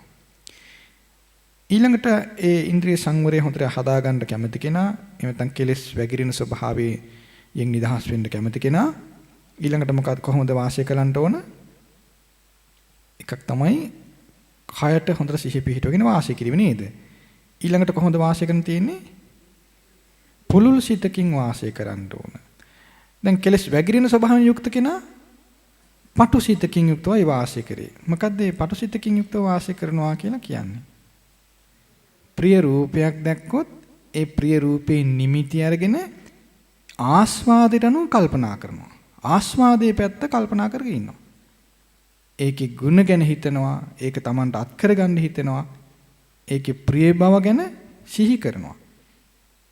පටු හිතක්. එච්චරයි යාට කල්පනා කරන්නේ. එතකොට යා ඒ රූපේටම බැඳිනව නේද? ඇයි ආස්වාදයට අනුව සිහි කරන්න රාගය ඉපදිනවා. රාගය ඉපදුනහම ඒකේ ආසාව ඉපදිනවා. එතකොට බැඳිලා යනවා. ඒ ආසාව ඉපදුනේ යමකටද ඒකට බැඳිලා යනවා. ආසාව ඉපදුනේ මොකටද? ඒ ඇහෙන් දැක්ක ප්‍රිය රූපේට. ඊට පස්සේ ඒ රූපෙට බැඳිලා යනවා. ඒතර පටුසිතකින් ඉන්නකොට මොකද වෙන්නේ? රාගය ඉපදිනවා. ඉපදුණු රාගය වැඩි වෙනවා. තරහ ඉපදිනවා. ඉපදුණු තරහ වැඩි වෙනවා. මෝහය ඉපදිනවා. ඉපදුණු මෝහය වැඩි වෙනවා. පුලුල් වෙනවා. පටුසිතින් යුක්තව ඉන්නකොට රාග ද්වේෂ මොහ ඉපදිනවා. ඉපදුණු රාග ද්වේෂ මොහ වැඩි වෙනවා. ඒතර ආශාව ඉපදින්න බැඳිලා යනවා. නැක්කද පටුසිතින් ඉන්නකොට වෙනදී? ඒතර අපි එහෙනම් ඒතර කෙලස් වැగిරින ස්වභාවයෙන් යුක්තව වාසය කරනකොට වෙන දෙයක් ඒක. කෙලස් වැగిරින ස්වභාවයෙන් ඉන්නවා කියලා කියන්නේ ඒ පටුසිතකින් ඉන්නේ. මොකක්ද මේ පටුසිතෙන් ඉන්නවා කියන එක අදහස් කළේ? ප්‍රිය දේවල් වල ආස්වාදයට අනුව කල්පනා කිරීම. මතක තියාගන්න. ප්‍රිය දේවල් වල ආස්වාදයට අනුව කල්පනා කරන ප්‍රිය දේවල් ගැන. එතකොටයි රාගය ඉපදෙන්නේ. ආසාව ඉපදෙන්නේ. නැති රාගය ඉපදිනවා. තිබුණු රාගයක් තිබුණම වැඩි වෙනවා. එතකොට බැඳිලා යනවා. දැන් මතකද පටුසිත කියන්නේ මොකද්ද කියලා? මොකද්ද පටුසිත කියන්නේ? ප්‍රිය දේවල් බැඳිලා යන දේවල් තියෙනවනේ. බැඳිලා යන්නේ ප්‍රිය දෙයටනේ. ඒවයි ආස්වාදයේ පැත්තම හිතනවා. ආස්වාදයට අනුවම හිතනවා. එතකොට ආසාව ඉපදිනවා. එතකොට බැඳිලා යනවා. එහෙනම් දැන් අපි පටුසිත අයින් කරලා පුළුසිතකින් වාසය කරන්නේ කොහොමද? දැන් පටුසිතෙන් වාසය කරොත් එහෙම අපි දුර්වල වෙලා යනවා නේද? කෙලස් වැగిරෙනවා නේද? කෙලස් නැති කෙලස් ඉපදිනවා. තිබුණ කෙලස් වැඩි වෙලා කෙලස් වැగిරෙනවා. එතන මායයට ඉඩක් ලැබෙනවා. මායя ලං වෙනවා. එයාට ඉඩක් ලැබෙනවා. එතන අපි ඒ ක්‍රමයෙන් නිදහස් වෙලා ඒ ක්‍රමයේ අතහැරලා පුළුල් සිතක් ඇතුව වාසය කරන්න ඕන. දැන් කයට සිහි පිහිටවගෙන ඉන්න ආකාරය අපි තේරුම් ගත්තා නේද? දැන් පුළුල් සිතකින් වාසය කරන ආකාරයත් අපි දැන් තේරුම් ගන්න ඕනේ. ඉස්සෙල්ලා අපි පටු සිතකින් වාසය කරන ආකාරය තේරුම් ගත්තා නේ? දැන් අපි සාමාන්‍යයෙන් ඉන්නේ කොහොමද? පටු සිතෙන්ද? පටු සිතෙන් ඉඳලා පුරුදු වෙලා තියෙන්නේ නේද? නේද? නැත්තම් සසරේ යන්නේ නැහනේ. සසරේ මේසා දුරක් අපි ඇයි ආවේ? මේ පටු සිතෙන් වාසය කළා. අපි ප්‍රිය දේම පතපතා හිටියයි. ප්‍රිය දේ ආස්වාදයට අනුව කල්පනා කළා. නේද? ඉතින් ඒ නිසා දැන් අපි තේරුම් ගන්න ඕන මේ ධර්මය අහලා ධර්මයේ ඉගෙන ගන්නකොට අනේ අපට උනේ මේ විපැත්තියනේ. අපිත් මේ ප්‍රිය දේවල්ම ආස්වාදයෙන් සිහි කරගෙන නේද හිටියේ. ඉතින් මේ ජීවිතෙත් උනේ ඕකනේ. දැන් අපි ඒක අතහැර ගන්න ඕන. අතහැර ගන්න නම් අතහැර ගන්න නම් අපි පුළුල් සිත පුළුල් විදිහට හිතන විදිය තේරුම් ගන්න ඕන. දැන් පටු විදිහට හිතුවොත් මොකද වෙන්නේ? ඒ පටු විදිහට හිතන විදිය තමයි ආස්වාදයට අනුව කල්පනා කරනවා නේද? බැඳිලා යන දේවල් ගැන, ප්‍රිය දේවල් ගැන ආස්වාදයෙන්ම හිත ඉන්නවා. එතකොට තණ්හාව ඉපදිනවා, ආශාව ඉපදිනවා. එතකොට බැඳිලා යනවා. බැඳිලා ගියන් පස්සේ මොකද වෙන්නේ? දුක ඇති වෙනවා. දුක් ගිනි ඇති වෙනවා. දැන් අපි එකෙන් නිදහස් වෙන්න ඕනේ. නිදහස් වෙන්න නම් පටු හිතේ ආදීනව දැනගන්නත් ඕන. පටු හිත නිසා ඇති වෙන විනාශය දැනගන්නත් ඕන. ඊළඟට පුළුල් හිත ගැන දැන් අපි තේරුම් ගන්න ඕනේ. දැන් පටු හිත ගැන දන්නවා නම් පුළුල් හිත මොකද්ද කියලා තේරෙනවනේ. මොකද්ද පුළුල් හිත කියලා කියන්නේ? පුළුල් විදිහට හිතනවා කියන්නේ. ආස්වාදයේ ගැන දැනගන්නත් ඕන, ආදීනවේ ගැන දැනගන්නත් ඕන, නිස්සරණය ගැන දැනගන්නත් ඕන. දැනගත්තට නැද්ද? මොකක්ද එහෙනම් ආයෙ කරන්න ඕනේ? දැන් ආස්වාදයට අනුව සිහි කරන්න අපි පුරුදු වුණානේ. පුරුදු වෙලානේ ඒක. නේද? එහෙනම් ආදීනව නිස්සන්නේ දැනගෙන නැද්ද? මදි. ආස්වාදය ගැනත් අපි හරියට දැනගෙනද? හරියට දැනගෙන නෙවෙයි. හරියට දැනගත්තා නම් අපි එතන ඉන්නේ නැහැ. නේද? භාගතුන් වහන්සේ දේශනා කරනවා මේ ආස්වාදය ආදීනවේ නිස්සරණය. මේවා හරියටම දැනගන්න ඕනේ. සම්පූර්ණයෙන් අවබෝධ කරගන්න ඕනේ. එතකොටයි මේ ධර්මයේ කෙරෙහි මේ ධර්මයේ සම්පූර්ණයෙන් අවබෝධ කරන්න පුළුවන්කම තියෙන්නේ. ඒතර අපි ඇහැට පේන රූප කෙරෙහි ඇල්ම අපි අතහරින්න නම් ගිජු නොවීන්ට නම් ඒවයේ ආස්වාදය දැනගන්න ඕනේ. ආදීනව දැනගන්න ඕනේ. නිස්සරණයක් දැනගන්න ඕනේ. දැනගෙන ආස්වාදය ආදීනව නිස්සරණය අනුව හිතන්න පුරුදු වෙන්න ඕනේ. ඒක තමයි පුළුල් හිත. ඒ පුළුල් හිතකින් ඉන්නවා කියන්නේ ඒකයි. යමක ආස්වාදය ආදීනව නිස්සරණය කියන තුනම තේරුම් ගනිමින් ඊට අනුව කල්පනා කරන්න පුළුවන් නම් පුරුදු වෙනවා නම් එයා එහෙම කල්පනාවක් තුල නම් ඉන්නේ පුළුල් හිතකින් වාසය කරනවා යා. දැන් පැහැදිලිද ඒක? ඒතර ඇහැට පේන ප්‍රියමනාප රූප ඇහැට රූපයක් පේනකොට ඒ කෙරෙහි ඒ ප්‍රියයි නම් ඒකට ගිජු නොවි ඉන්න අපි උත්සාහ කළ යුතුයි. අප්‍රියයි නම් නොගැටී ඉන්න උත්සාහ කළ යුතුයි. කිපෙන්න නැතුව ඉන්න උත්සාහ කළ යුතුයි. ඒ සඳහා කළ යුතු පළවෙනි කටයුත්ත මොකද්ද? කයට සිහිය පිහිටවගෙන වාසය. කියන අපි යම් කටයුත්තක් කරද්දී සම්පජන්ණය ඇති කරගෙන ඉන්න ඕනේ. ඒ කටයුතු කරද්දී ඒ මොහොතේදී කය හැසිරෙන විදිය තේරුම් ගන්න කයට සිහිය පිහිටවගෙන ඉන්න පුරුදු වෙන්න ඕනේ. ඒ පළවෙනි එක. ඊළඟට අපි පුළුල් සිතකින් යුක්තව වාසය කරන්න ඕනේ. පුළුල් සිත කියන්නේ ආස්වාදය ආදීනවේ නිස්සරණය කියන තුන දැනගෙන ඊට අනුව කල්පනා කරන්න පුරුදු වෙන්න ඕනේ. ඒතර ආස්වාදය කියලා කියන්නේ මොකද්ද? මතක තියාගන්න යම් දෙයක සැපක් සොම්නසක් තියෙනවා නම් භාගතුන් වහන්සේ කියා දෙනවා ඒ තමයි ඒකේ ආස්වාදය කියලා. යම් දෙයක සැපක් සොම්නසක් තියෙනවා නම් ඒක ඒකේ ආස්වාදය. යම් දෙයක් අනිත්‍යයි නම් දුකයි නම් විනාශ වෙලා යනවා නම් විපරිණාමයටපත් වෙනවා නම් අන්න ඒක තමයි ඒකේ ආදීනවය. ඒතර ඒකෙරි ඇල්ම දුරු කරනවා නම් දුරු කරොත් ඇල්ම දුරු කරනවා නම් දුරු වෙනවා නම් ඒක තමයි ඒකේ නිස්සාරණය. ඇල්ම දුරු වීමෙන් ඒක නිදහස් වෙන්න පුළුවන්. ඒක තමයි ඒකේ නිස්සාරණය. ඒතර අන්නේ දේ අපි දැනගන්න ඕන. දැනගෙන ඒ අනුව කල්පනා කරන්න ඕන. ඒතර ඇහැට පෙනෙන රූපයක් ප්‍රිය රූපයක් ඇහැට පෙනෙන රූපය ප්‍රියයි නම් ඒකේ ආස්වාදයක් තියෙනවද නැද්ද? තියෙනවා. ඒකේ ආස්වාදයක් තියෙනවා. මොකක්ද ආස්වාදය? ඒ ප්‍රිය රූපේ සපක් තියෙනවා, සොම්නසක් තියෙනවා. ඒ ප්‍රිය රූපයේ මුල් වෙලා අපට සපක් සොම්නසක් තියෙනවා. ඒක තමයි ඒකේ ආස්වාදය. ඒකේ ආදීනවේ මොකද්ද? හැබැයි ඒක අනිත්‍යයි. අනිත්‍ය නම් ඒක දුකයි. ඒක වෙනස් වෙලා යනවා. Tamanට ඕන විදිහට පවත්වන්න බෑ. අන්න ඒක තමයි ආදීනවේ. ඒතර ඒකෙරි අපේ චන්දරාගේ දුරු වෙනවා නම් දුරු වුණොත් ඒකෙන් නිදහස් වෙන්න පුළුවන්. අන්නේ කරුණ අපි දැනගෙන ඊට අනුව හිතන්න පුළු දෙන්න ඕනේ. දැන් පුළුවන් ද අපිට මේ පුළුල් සිතක් උපදවගෙන වාසය කරන්න? පුළුවන් වෙයිද? උත්සාහ කරනව නෙමෙයි අපි කරන්න ඕනේ. උත්සාහ කරන්න ඕන කියලා කියන්නේ මොකද්ද? අපි කරන්න ඕන. නැත්තම් මේකේ අර්ථයක් නැහැ. මොකද මේ මනුෂ්‍ය ජීවිතේ අවුරුදු 1000ක්වත් අඩු ගන්න තියෙයිද? ඒත් නැහැනේ. අපි බොහොම ටික කලයි නිවාසය කරන්නේ. නේද? එහෙනම් මේක කරන්නයි අපි මේ ඉගෙන ගන්නෙ. උත්සාහ කරන්නද? මේක කරන්නයි අපි මේ ඉගෙන ගන්නෙ. එහෙනම් අපි මේක කිරීමට අපි කියලා කැමැත්තක් ඇති වෙන්න ඕන.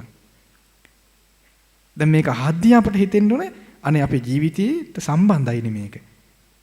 එන මේක කරන්න පුළුවන් දෙයක් නේ. මේක අපි කරන්න ඕනේ කියන කැමැත්ත ඇති වෙන්න ඕනේ. අන්න එහෙම කැමති වෙන කෙනායි උත්සාහ කරන්නේ. යමකට කැමති නම් ඒ කැමැත්ත මුල් වෙලා උත්සාහ කරන්නේ. එහෙම උත්සාහ කරනකොට යාට වීර්යය උපදිනවා. ඒ නිසා දැන් තේරුම් ගන්න අපේ හිත කෙලසුණී කොහොමද? අපේ සිත කෙලසිච්ච විදිහ තමයි මේ ධර්මයෙන් අපි ඉගෙන ගන්නේ. නේද? අපි බොහෝ කලක් තිස්සේ ප්‍රිය රූප දැක්කා, ඒවට ගිජු වුණා. අප්‍රිය රූප දැක්කා, ඒවට කිපුණා. ප්‍රිය දේම පැතුවා, අප්‍රිය දේ අපි අතහරින් අප්‍රිය දේට ගැටි ගැටි ගියා. ඉතින් මේක ඇහෙන්, කනෙන්, නාසයෙන්, දිවෙන්, ශරීරයෙන්, සිතෙන් මේ ආයතන 6 ඔස්සේම අපට සිදුවීමින් තිබුණා. සිදු වුණා. නේද? එහෙම දිගටම වෙමින් ගියා නම් අපි කෙලස් වැగిරෙන ස්වභාවය තුලයි ඉන්නේ. එහෙම වුණොත් අපිට මේ ජරා මරණ දුකෙන් නිදහස් වෙන්න බෑ. ආය ඉපදී මහා දුක් ගොඩක් විඳ යන්න වෙනවා. ඉතින් අපිට මේ දුකෙන් නිදහස් වෙන්න තියෙන විදිහ තමයි මේ කෙලස් වැగిරෙන ස්වභාවයෙන් ඒ ස්වභාවය වළක්වගෙන කෙලස් නොවැగిරෙන ස්වභාවය ඇති කර ගැනීම. ඉතින් ඊට අදාළ ධර්මයන් තමයි අපි මේ ඉගෙන ගන්න. එහෙම ඉගෙන ගනිද්දී අපට ආසාවක් ඉපදෙන්න ඕනේ. මේක අපි පුරුදු කරන්න ඕනේ. මෙතන මගේ රැකවරණේ තියෙනවා. මෙතනින් බැහැර වෙනත් ක්‍රමයකින් මට රැකවරණයක් ඇති වෙන්නේ නැහැ. එහෙනම් මම මේක පුරුදු කරන්න ඕන කියන ආසාව ඉපදෙන්න ඕනේ. උපදව ගන්න ඕනේ. එහෙම ආසාව උපදවගත්ත කෙනා වෑයම් කරනවා. ආසාව උපදවගත්ත කෙනා වෑයම් කරන්නේ කවද්ද? ඒ මොහොතේ පටන්. ආසාව උපදවගත්ත කෙනා ඒ මොහොතේ පටන් වෑයම් කරනවා. එසේ වෑයම් කරද්දී යාට වීරිය උපදිනවා. වීරිය ඉපදිනවා. වීරිය ඉපදිනකොට එයාට සිත ශක්තිමත් කරගන්න පුළුවන්. මේක කරන්න පුළුවන් කියලා. එසේ සිත ශක්තිමත් කරන කෙනා බලවත්සේ වීරිය කරලා ඒ දේ කරනවා. ඒ නිසා මේ ධර්මයන් අහලා ඉගෙනගෙන ධර්මයේ කෙරෙහි පැහැදිලා මේවා පුරුදු කරන්න, මේ කුසල් දහම් උපදව ගන්න, ජීවුණු කැමැත්තක් උපදව ගන්න.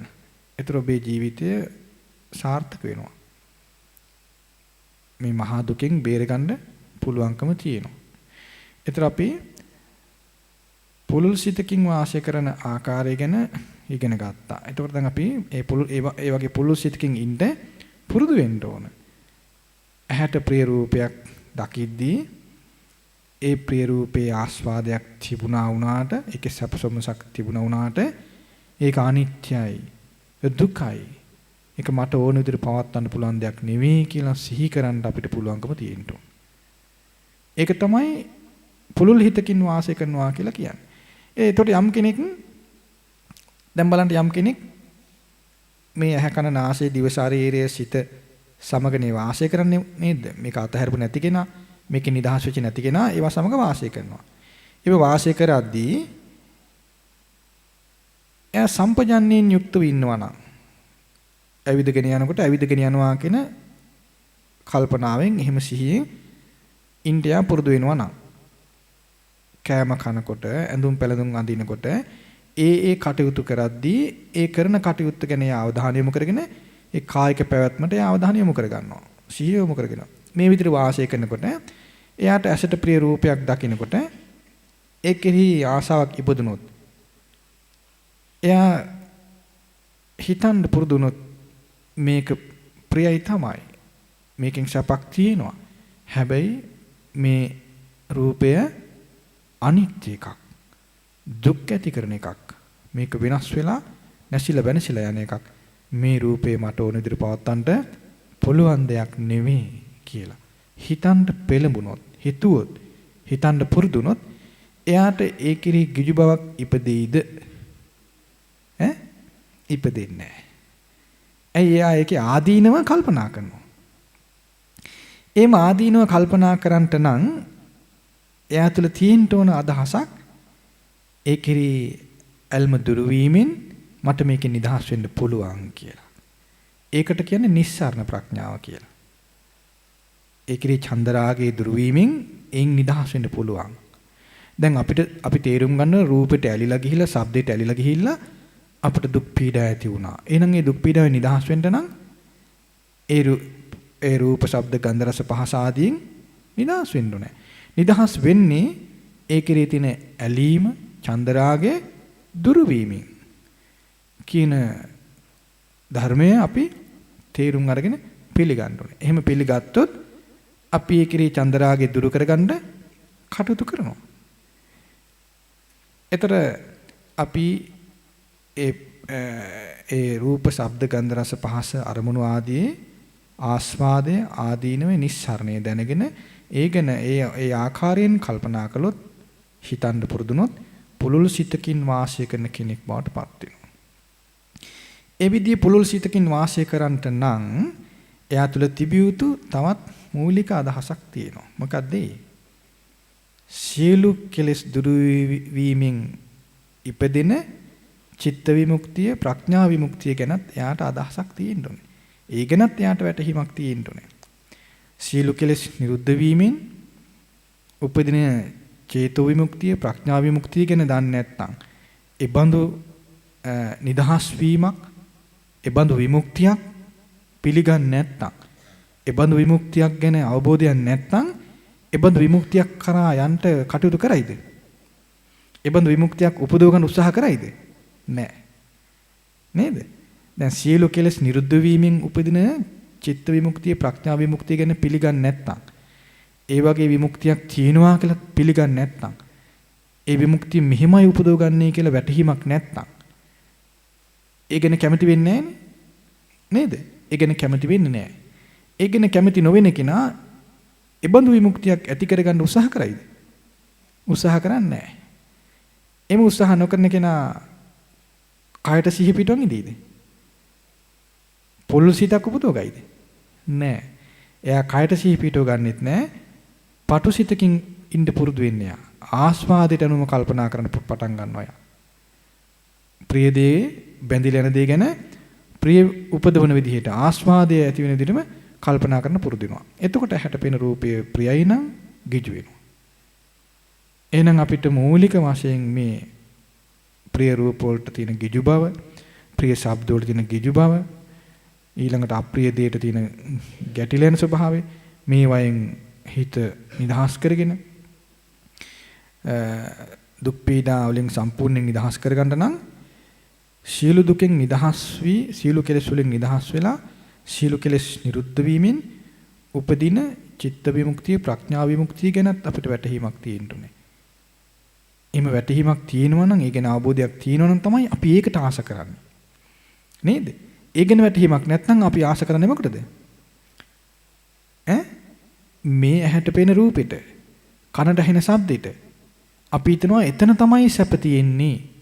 ඇයි අපි දන්නේ නැහැ මේ වයින් නිදහස් වෙලා සීල කෙලෙස් වලින් නිදහස් වෙලා උපදින චිත්ත විමුක්තිය ප්‍රඥා විමුක්තිය කියලා අතිශය සුවපත් ජීවිතයක් තියෙනවා කියලා අපි දන්නේ නැත්නම් අපි හිතන්නේ මේ ඇහැට පෙනෙන රූපේ තමයි සැප තියෙන්නේ.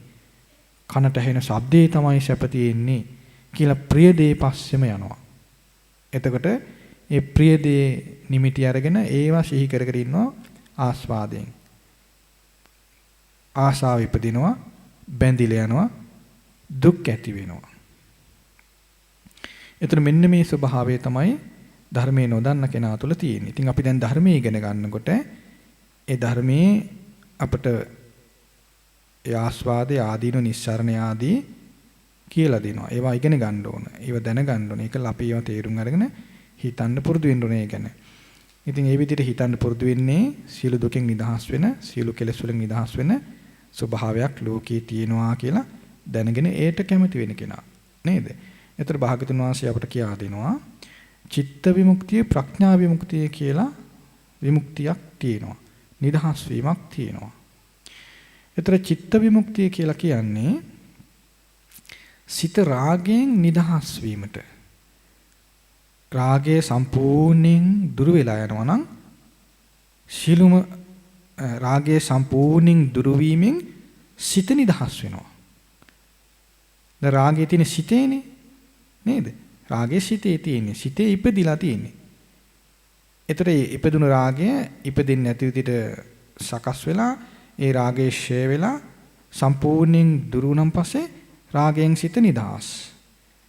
ඒ විදිහට රාගයෙන් සිත නිදහස් වුණන් පස්සේ ඒකට කියනවා චිත්ත විමුක්තිය කියලා. ඊළඟට මේ සිත අවිද්‍යාවෙන් බැඳිලා ඉන්නවා. අවිද්‍යාවටත් අහු වෙලා අවිද්‍යාවෙනුත් බැඳිලා ගිහිල්ලා ඉන්නවා. ඒතර යම් කලක අවිද්‍යාව නිරුද්ධ වෙලා ගියොත් ඒකිනුත් සිත නිදහස් වෙනවා. ඒතර සම්පූර්ණයෙන් අවිද්‍යාවෙන් නිදහස් වෙලා ගියොත් ඒ ඇති කරගන්න නිදහසට ඒ ඇති වෙන නිදහසට කියනවා ප්‍රඥා විමුක්තිය කියලා.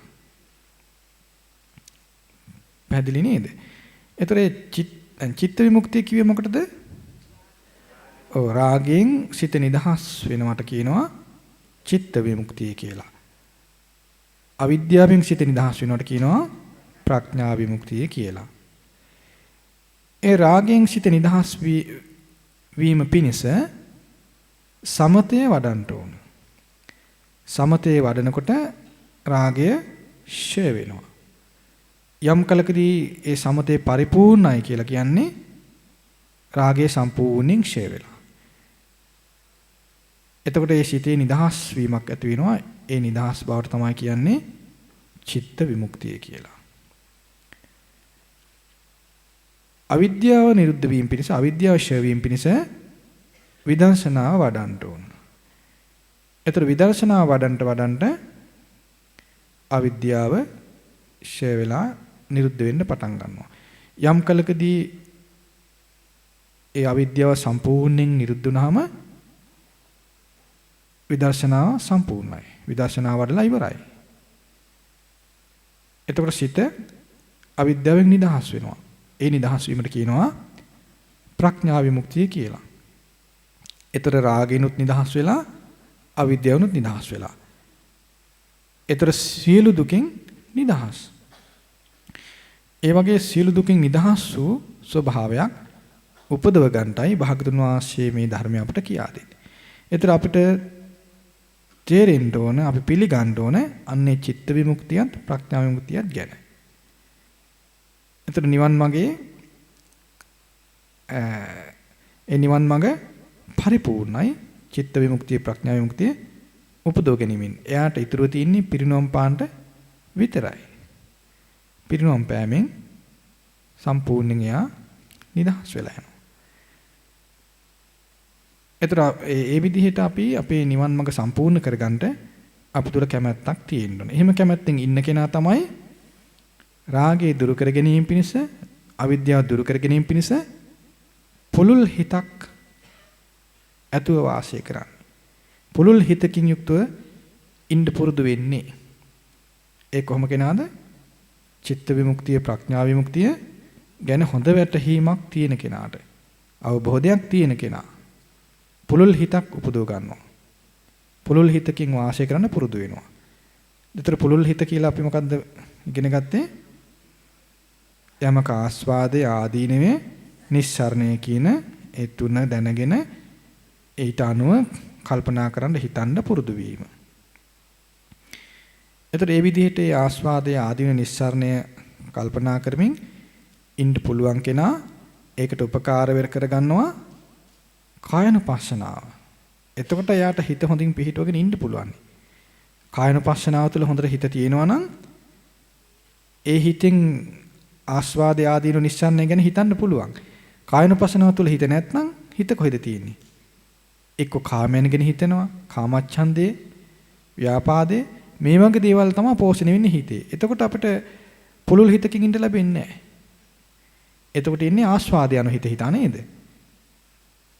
එතකොට අපිට පුළුල් හිතකින් වාසය කරන්න උදව් වෙනවා කායනුපස්සනාව. එතකොට අපි නිතර කායනුපස්සනාව තුළ වාසය කරනකොට වැඩි වශයෙන් වාසය කරන්න සුදුසු දේ තමයි සම්පජාන්නය. සම්පජාන්නය තුළ තමයි වැඩි වශයෙන් බහුල වශයෙන් ඉන්ට සිද්ධ වෙන්නේ. ඇයි ඒ? දැන් කායනුපස්සනාව තුළ භාවනා ගොඩාක් තියෙනවනේ නේද? දැන් ආනාපාන සති භාවනාවෙත් කායනුපස්සනා කොටසක් තියෙනවා. ඊළඟට අසුභ සංඥාවේ කායනුපස්සනාව තියෙනවා. ධාතු මනසිකාරේ කායනුපස්සනාව තියෙනවා. නවසීවතකේ මේ වගේ කායනුපස්සනා භාවනා ගොඩක් තියෙනවනේ. ඒ හැම භාවනාවක්ම නිතර කරන්න පුළුවන්ද? නිතර කරන්න බෑ. ගොඩක් වෙලාවට වාඩි වෙලා භාවනාවක් කරනකොට ඒ සඳහා වැඩි වෙලාවක් අපිට කැප කරන්න වෙනවද? දැන් විශේෂයෙන් උපාසක උපාසිකාවන්ට වැඩි වෙලාවක් කොහොමද ගත කරන්න හම්බෙන්නේ නැහැ නේද? ඒ අය ගොඩාක් කටයුතු කරමින් ඉන්නේ. ඉතින් පැවිදි වුණ සාමින්වාසනමක් වුණත් වාඩි වෙලාම භාවනා කරන්න හම්බෙනවද යන්න? නෑ. වෙනත් දේවල් කරන අවස්ථා ගොඩක් තියෙනවා නේද? ඇවිදගෙන යන අවස්ථා නේද? දානෙ ගන්න අවස්ථා. ඉදි කාලයක් අපි වාඩි වෙලා භාවනා කරන අය නෙවෙයිනේ. නේද? වෙනත් කටයුතු කරනවා. ඒතර ඒ කටයුතු කරද්දී ඒ වෙලාවේදී කායක හැසිරීම ගැන සිහිය කල්පනාව පිහිටව ගත්තොත් සිත අකුසලෙන් මුදව ගන්න අපිට පුළුවන්. එහෙනම් මේ සම්පජාන්නේ හොඳට හුරු කරගත්තොත් සම්පජාන්න භාවනාව මුල් කරගෙන කායනුපස්සනාව තුළ වාසය කළොත් අන්න යාට ඒ ඉන්ද්‍රිය සංවරය හොඳට ඇති කරගන්න පුළුවන්. ඉතින් ඉන්ද්‍රිය සංවරය හොඳට ඇති කරගන්න ඒ කායනුපස්සනාව අපට උපකාර වෙනවා. ඒ වගේම පුල් සිතකින් වාසය කිරීම අපට උපකාර වෙනවා. ඒ වගේම ඒ හැම දෙයකටම අපට උපකාර වෙනවා. සියලු කෙලෙස් නිරුද්ධ වීමෙන් උපදව ගන්න පුළුවන් ඉපදෙන චිත්ත විමුක්තිය, ප්‍රඥා විමුක්තිය ගැන හොඳ වැටහීමක්, පුළුල් වැටහීමක් ඇති කරගෙන සිටීම. ඒතර මේ වගේ වැටහීමකින් ඉන්න කෙනා ඒ මොහොතේදී ඇස සංවර කරගන්න උත්සාහ කරනවා. කන සංවර කරගන්න උත්සාහ කරනවා. නාසය සංවර කරගන්න උත්සාහ කරනවා. දිව සංවර කරගන්න උත්සාහ කරනවා. කය සංවර කරගන්න උත්සාහ කරනවා. සිත සංවර කරගන්න උත්සාහ කරනවා. ඉතින් මේක අමාරු දෙයක්, ලේසි දෙයක් නෙවෙයි. ලේසි නෑ කියලා කියන්නේ කරන්න බෑ කියන එක නෙවෙයි, කරන්න පුළුවන්. හැබැයි අමාරුයි කියලා කිව්වේ මේක විශාල වීර්යයකින් කළ යුතු එකක්. ඒකටයි අමාරු කියන්නේ. විශාල වීර්යයකින් කරන්න ඕන. ඊළඟට අමාරු දේ අත්නොහැර කරන්න ඕන. අඛණ්ඩව කරන්න ඕන. ඒතර විශාල වීර්යයකින් අඛණ්ඩව කරන දෙයක් එකපාරට අඛණ්ඩව කරන්න බෑ. ටික ටික කර කර පුරුදු කරන්න ඕන. එහෙම පුරුදු කරනකොට අපිට අඛණ්ඩව කරන්න පුළුවන් කලක් එනවා. ඒ නිසා මේ ධර්මයන් ඒ විදිහට තමන්ගේ ජීවිතය තුළ අඛණ්ඩව කරගෙන යන්න පුළුවන් විදිහට හුරු කරගන්න. ඉතින් ඒ විදිහට හුරු කරන්න නම් අපිට මේ ධර්මයේ කෙරෙහි ලොකු විශ්වාසයක් ඕන. ඒ භාගතුන් වහන්සේ ගේ අවබෝධය ගැන ලොකු විශ්වාසයක් අපට ඕන. මොකද භාගතුන් වහන්සේ තමයි මේ ධර්මය අපට කියා දෙන්නේ. භාගතුන් වහන්සේ කියා දෙන ධර්මය අපි පුරුදු කරන්ට නම් ඒ භාගතුන් වහන්සේ කියා දෙන්නේ සත්‍යයක් කියලා අපි පිළිගන්න ඕන. භාගතුන් වහන්සේ කියා දෙන දේ සත්‍යයක් කියලා පිළිගත්තොත් අපි ඒ කියා දෙන දේ අපේ ජීවිතේට ගලපලා අපි බලනවා. එසේ බලනකොට අපි මේ භාගතුන් වහන්සේ ගැන යම් විශ්වාසයක් ඇති කරගත්තානේ. අන්නේ විශ්වාසය තහවුරු වෙනවා. දැන් මම කිව්ව දේ තේරුණාද? මුලින් අපි මේ ධර්මයේ විශ්වාස කරන්න පිළිගන්න ඕන. පිළි අරගෙන ඒ පිළිගත්තට පස්සේ පිළිගත්ත කෙනාට පුළුවන් ජීවිතේට ගලපලා බලන්න. එයා ගලපලා බලනවා. තමන්ගේ ජීවිතේට ගලපලා බලනකොට ඒ කිව්ව දේ, ඒ ධර්මයේ තියෙන දේ තමන්ගේ ජීවිතය තුළ ක්‍රියාත්මක වෙනවා යාට තේරෙනවා. දැන් ඇස සංවර වුණාම, ඇස අසංවර වුණාම සිදුවෙන දේවල් ගැන භාගතුන් වහන්සේ අපට කියා දුන්නා. අපි මේ ධර්මයේ පිළිගත්තොත් අපි අපේ ජීවිතේට ගලපලා බලනවා. ගලපලා බලනකොට ඒ ධර්මයේ තුල තියෙන දේ අපේ ජීවිතය තුල ක්‍රියාත්මක වෙනවා අපට තේරෙනවා. අන්න එතකොට අපට භාගතුන් වහන්සේ ඇත්තයි කිව්වේ කියන එක තව කෙනෙක් කියලා දෙන්න ඕනේ නැහනේ. ඕනේද? නෑ. අන්න ඒකටයි තමා ධර්මයේ තමන් තුලින්ම තමන් තේරුම් ගන්නවා කියලා කියන්නේ. එතකොට තමන් තුලින් මේ ධර්මයේ තේරුම් ගන්නකොට ඒ ධර්මයේ තුලින් භාගතුන් වහන්සේව දකින්න පුළුවන්ද බැරිද? පුළුවන්. මේ ධර්මය අපි අපේ ජීවිතය තුල තේරුම් ගත්තොත් අපිට පුළුවන් ධර්මයේ තුලින් භාගතුන් වහන්සේ දකින්න. එතකොට අපි පිළිගන්නවා භාගතුන් වහන්සේ කාන්තෙන්ම අවබෝධයකින් මේක කිව්වේ, කාගෙන්වත් අහලා නෙවෙයි. ඒ භාගතුන් වහන්සේ පරිපූර්ණ අවබෝධයකින් මේක කිව්වේ.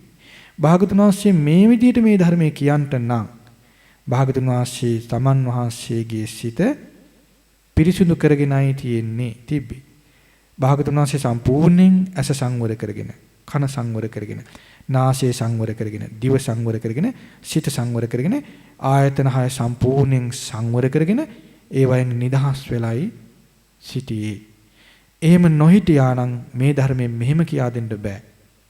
ඒ ධර්මයේ එහෙම හරියට නොකියුවා නම් අපිට අපේ ජීවිතේ මේක තේරුම් ගන්න බෑ. නේද? ඒ ධර්මයේ හරියට පරිපූර්ණ වශයෙන් අවබෝධ කළ නිසා භාගතුන් වහන්සේ පිරිසිදු විදිහටම ධර්මයේ දේශනා කළා. ඒ ධර්මයේ පිරිසිදු නිසා අදටත් අපේ ජීවිතයේ තුල ඒක ක්‍රියාත්මක වෙනවා දකින්න පුළුවන්. යම් කෙනෙක් තමන්ගේ ජීවිතයේ තුල මේ ධර්මයේ ක්‍රියාත්මක වෙනවා තේරුම් ගත්තොත් එයා ඒකාන්තයෙන් මේ ධර්මයේ කෙරෙහි පහදිනවා. ඒ ධර්මය තමාට යහපත පිණිස පවතිනවා, දුකින් නිදහස් වීම පිණිස පවතිනවා, අනතුරින් බේරෙන්න මේ ධර්මය අපට උපකාරී පිණිස පවතිනවා කියලා තේරුම් ගන්නවා. ඒතර තව කෙනෙක් ඇවිල්ලා පහදවන්න ඕනේ නැහැ. තව කෙනෙකුට පහදවන්න බෑ. තව කෙනෙක් ඇවිල්ලා පහදවන්න ඕනේ නැත්නම් පහදවන්න බැරි නම් එයා තව කෙනෙකුට අපහදවන්න පුළුවන්ද? අපහදවන්නත් බෑ. ඇයි? තමන් තුලින් මේ ධර්මයේ තේරුම් ගන්න ප්‍රත්‍යක්ෂ දැනුමකින් යුක්තයි. තමන් තුල ප්‍රත්‍යක්ෂ වූ දැනුමකින් යුක්තයි. ඒ පැහැදීම වෙනස් වෙන්නේ නැහැ. ඒ පැහැදීම තව කාටවත් අයින් කරන්න බෑ. එතකොට යා භාගතුන් වහන්සේ කිරි පැහැදිලා. භාගතුන් වහන්සේ ඒකාන්තයෙන්ම සීල කෙලෙස් දුරු කළා. භාගතුන් වහන්සේ ඒකාන්තයෙන්ම රාගය දුරු කරලා, ද්වේෂය දුරු කරලා, මෝහය දුරු කරලා පිරිසිදු සිතක් උපදවගෙනයි සිටියේ කියන එක ගැන සැකයක් එන්නේ නැහැ.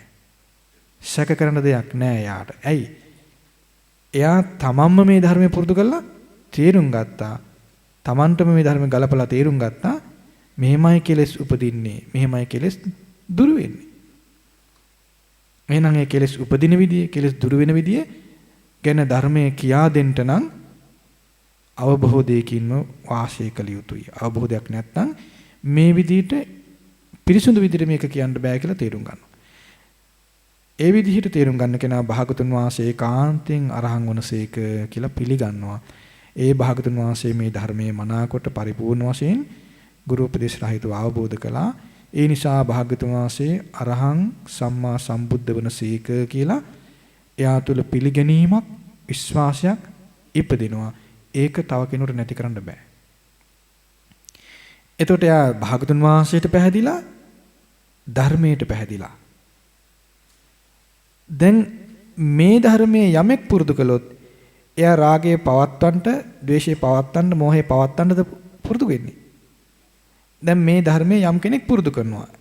ඇස සංවර කරන්න, කන සංවර කරන්න, නාසය සංවර කරන්න, දිව සංවර කරන්න, සිත සංවර කරන්න, කාය සංවර කරන්න යමෙක් පුරුදු වෙනවා මේ ධර්මයේ තියෙන ආකාරයට. ඒතර එයා උත්සාහ කරන්නේ මොකටද? එයා අනුගමන කුමන ප්‍රතිපදාවක්ද අනුගමනය කරන්නේ? රාගයේ දුර වෙන ප්‍රතිපදාව, ද්වේෂයේ දුර වෙන ප්‍රතිපදාව, මෝහයේ දුර වෙන ප්‍රතිපදාව අනුගමනය කරන්නේ. නේද? ඒතර ඒක තේරුනේ කොහොමද යාට? තමන්ම දැක්ක තමන්ට රාගයේ උපදින විදිය, බැඳිලා යන විදිය නේද? ඊට පස්සේ සංවර කිරීමත් එක්ක ඒ කෙලෙස් උපදින්න නැතුව කෙලෙස් නොවැගිරී තියෙන ආකාරය තමන්ටම තේරෙනවා.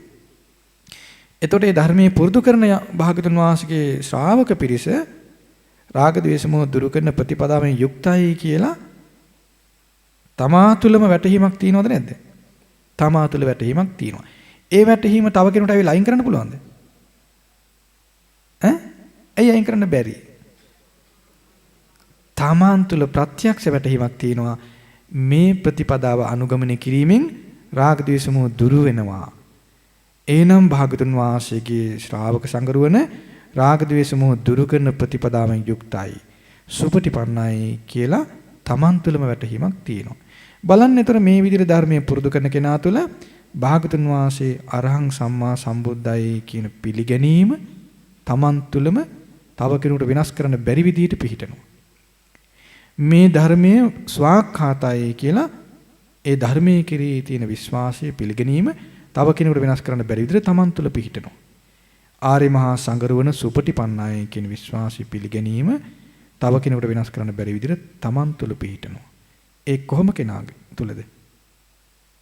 මේ ධර්මයේ අහලා ඒ ධර්මයේ පිළි අරගෙන ඒ ධර්මයේ අර්ථය තේරුම් අරගෙන ඒ ධර්මයේ අර්ථයට අනුව ජීවිතේ හැඩ ගහ ගන්න කෙනාට තමයි තමන් තුලම තව කෙනෙකුට වෙනස් කරන්න බැරි විදිහට භාගතුන් වහන්සේ අරහං සම්මා සම්බුද්දයි කියන විශ්වාසය ඇති වෙන්නේ.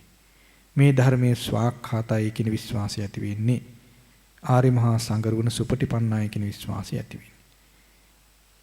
ඒතරේ ධර්මයේ පුරුදු නොකළොත්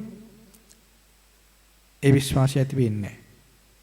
එහෙනම් භාගතුන් වහන්සේ විසින් වදාළ ධර්මය හොඳට අහනකොට මේ ධර්මයේ මම අවබෝධ කරගන්න ඕනේ කියන අදහසින් හොඳට හිත පිහිටුවගෙන කන් යොමාගෙන අහන්න පුරුදු වෙන්න.